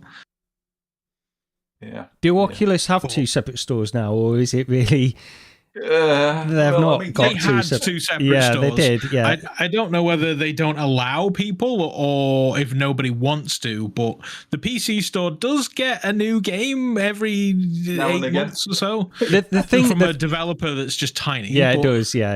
You're right. I mean, the thing about the Steam Deck is that the selling point of the Steam Deck is it's the same store. It's exactly the same store, and I think that's why it's so special. To separate the stores on a VR headset, basically what they're saying to developers then is they're saying, basically, give us your PC VR version, launch it on our Steam VR store, and then basically just transport your Quest version over to our standalone headset as well, our $1,200 standalone headset. I don't think it makes sense from that point of view. That's all. I don't know. I think Valve are the kind of company that want things to keep all together in one single store and then branch things out from that in different ways. And that's my own feeling. And you're right, Andy. They absolutely could, in the same way that Meta have and the same way that Vive have as well. But the success of both of those stores is completely different. You've got Meta, and if Valve had their own store, it's like separating things up again. I just don't think Valve want to do that. I've spoken long enough anyway. If anybody else wants to talk. I was just going to say, Duck Stew in chat just said 3D stereoscopic gaming might be enough for a lot of people and for a lot of games. And do you know what? I was thinking about this the other week. I'm really annoyed that Nvidia don't do they killed it off years ago. They used to have 3D driver support. Yep. It's like, bring it back, please. That would, oh, wow. I mean, I know you can do reshade and that sort of stuff, but if you've got native driver support, you're more likely to have somebody natively support just 3D. Nvidia used to have the 3D TV Play, didn't they? Where you could basically put any game in 3D. Mm. It wasn't as good as native support as we know, but it was possible. You could basically shoehorn most games into 3D using your Nvidia graphics card. And I miss those days. And I've tried to use that many different times since, but like you say, it just kind of died a death. My monitor is an Nvidia 3D TV with the glasses, Generation 2 glasses and stuff. And I want to use it, but I can't because it just doesn't work anymore. Yeah, it's just, if we could just get normal stereoscopic 3D, that would be such a lot of value. It's every now and again I put my Quest on and I'll create big virtual screen and look at a game in it and think that's nice, but it's like I'm wearing this thing on my head just to play something in 2D. It's like, why? I just don't want to. There's no added benefit. There's no added value to me. Yeah, it's a bigger screen. So what? My TV still looks clearer and sharper. So it's got to give me something else. And I just wish that driver support would come back. I mean, another thing as well, if people aren't aware, Half-Life Alyx is super cheap at the minute on the store. I think it's the biggest sale ever on it, 70%. It's like 15 quid or something, 14.99. So if you've not got it, definitely pick it up if your PC is capable enough of playing it. I mean, it took me a year to play it, but I wasn't recording it at the same time. But yeah, definitely go pick that up. Oh, wow. And who knows? I mean, it took them 5 years to make that game, right? And it's been 5 years since the release of Half-Life Alyx. So maybe. Yeah, just a bit of speculation then. If they were to release a new Half-Life game, and let's call it Half-Life 3, do you think it would be a combination of VR and flat this time? If it's Half-Life 3, the only definitive thing I'd say was it'll be a flat game. Yeah. Hopefully with VR support. They're not going to release a numbered Half-Life game. No. Not do it flat. They'd never do it. No. But if they have got a new headset coming along, they need something on there. You've got to have a title to say, this is our new headset, look what you can do with it. But I don't think they'd make a standalone game just to do that again. I think it'd be a hybrid one. Mm. So you know how every time Valve release any kind of like hardware, they release a funky made for that hardware demo. Yeah. What would you want? Like, what franchise would you want them to grab for the demo for Deckard? I don't know, because I mean we've had Half-Life. We had there was I mean when Index came out, there was the lab that had Portal in it, that had GLaDOS in it.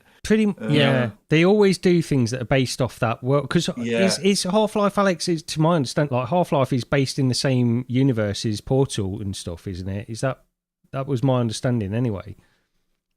I don't know. That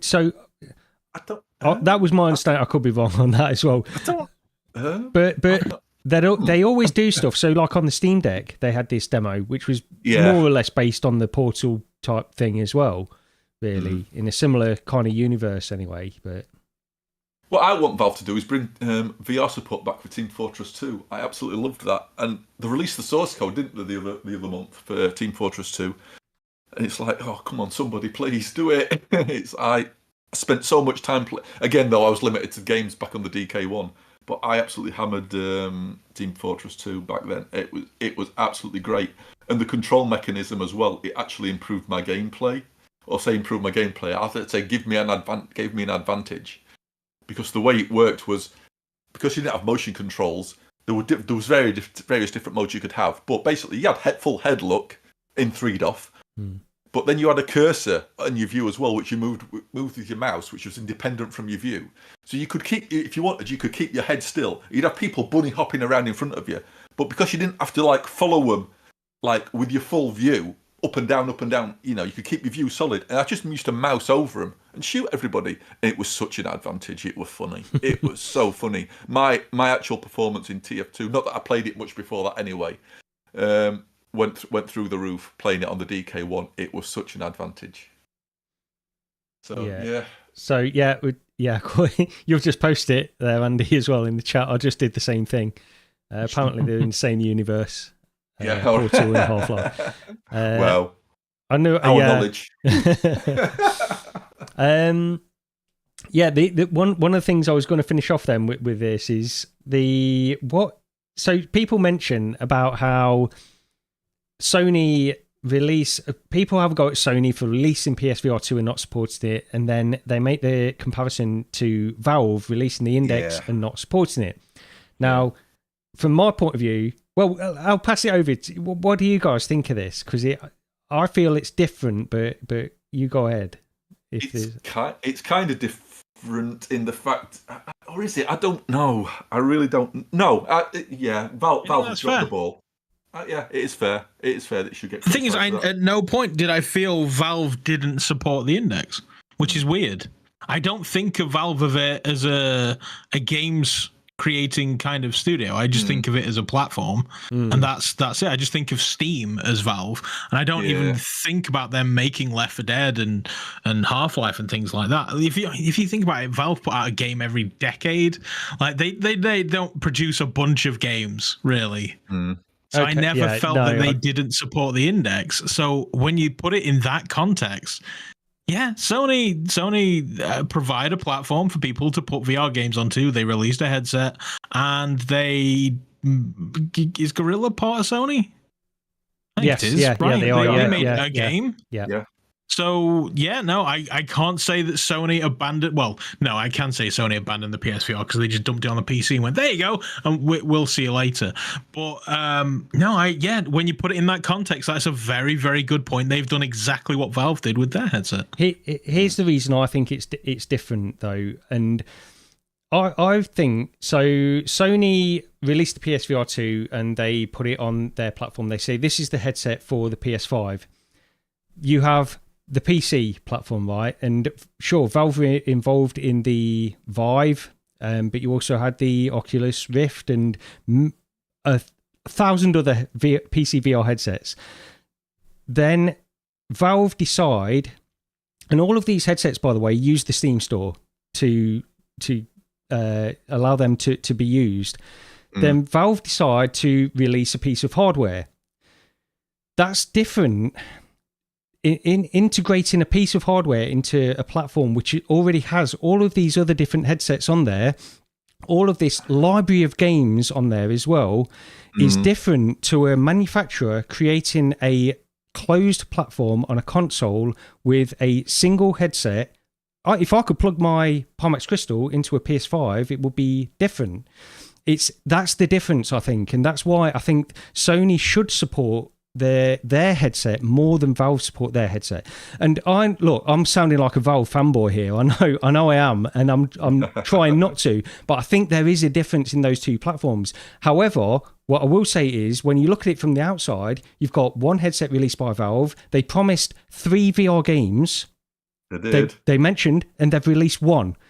Then you've got another platform which has, a library of games, and most people will support it as well. So I think that there is a difference, but it's very difficult to put them on the same playing field or launch the same sort of criticisms of both of those headsets and companies. I think that what. So same vein. What about Meta? I think they've released more headsets than games at this point. No, you're right. Yeah.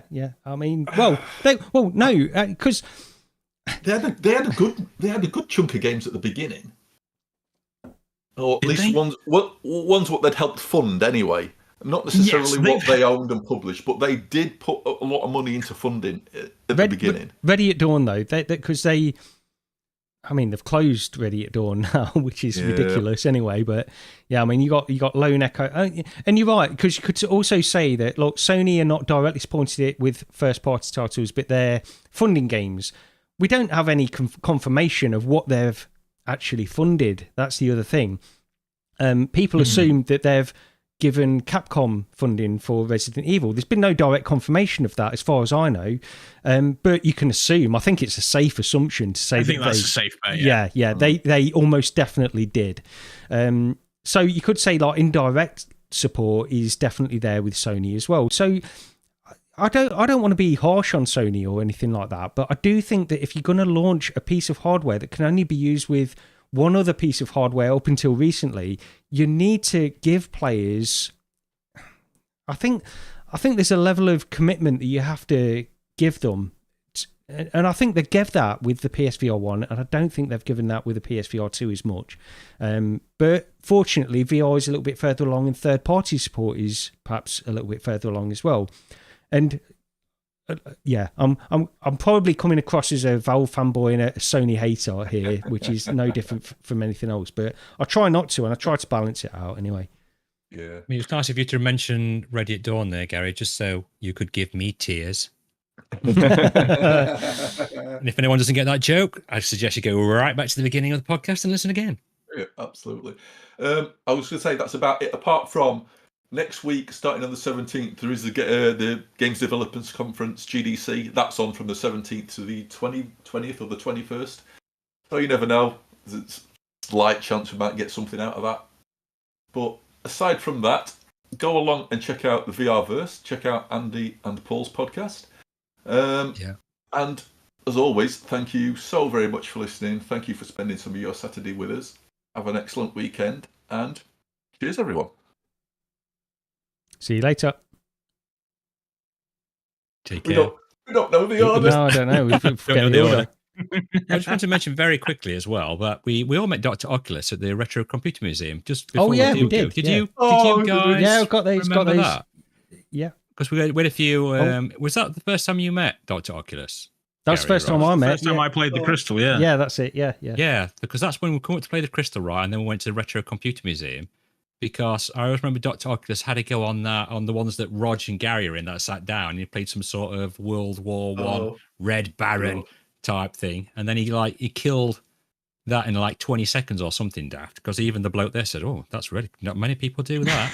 And he was really impressed with it. And I thought, well, I'm not going to have a go and follow him now because I won't be able to kill it. But if anyone can see the picture now, there's all four of us, and Gary stood in a pothole. Gary isn't photoshopped into that picture, honest. Looks like Gary's photoshopped. Can't see me very sort well of, there, actually. It's a bit low. Some other thing. Yeah, that's just wanted to mention quickly. That's where we all jumped in with Dr. Oculus. I mean, I met you before at the Soul Assembly Studio, right? I think that's the first time I met Dr. Oculus. It was, yeah. That was the first time back in 2021. God, a few years ago, yeah. Oh, it's a few years ago. Yeah, I just want to say thank you very much for coming on, and appreciate you coming on. And go follow him on Twitter, absolute pleasure, and YouTube. Give him a like and subscribe, as us, obviously. We'll get you on some other time as well, Andy, if you're up for it as well. It'd be great to get you on again. You say I'm here, guys. This has been a blast. Good stuff. Thanks for coming on. Are we doing the ending again, or do we? No, let's get out of here. Right. We've done the outro. See you next time. Bye. Take it.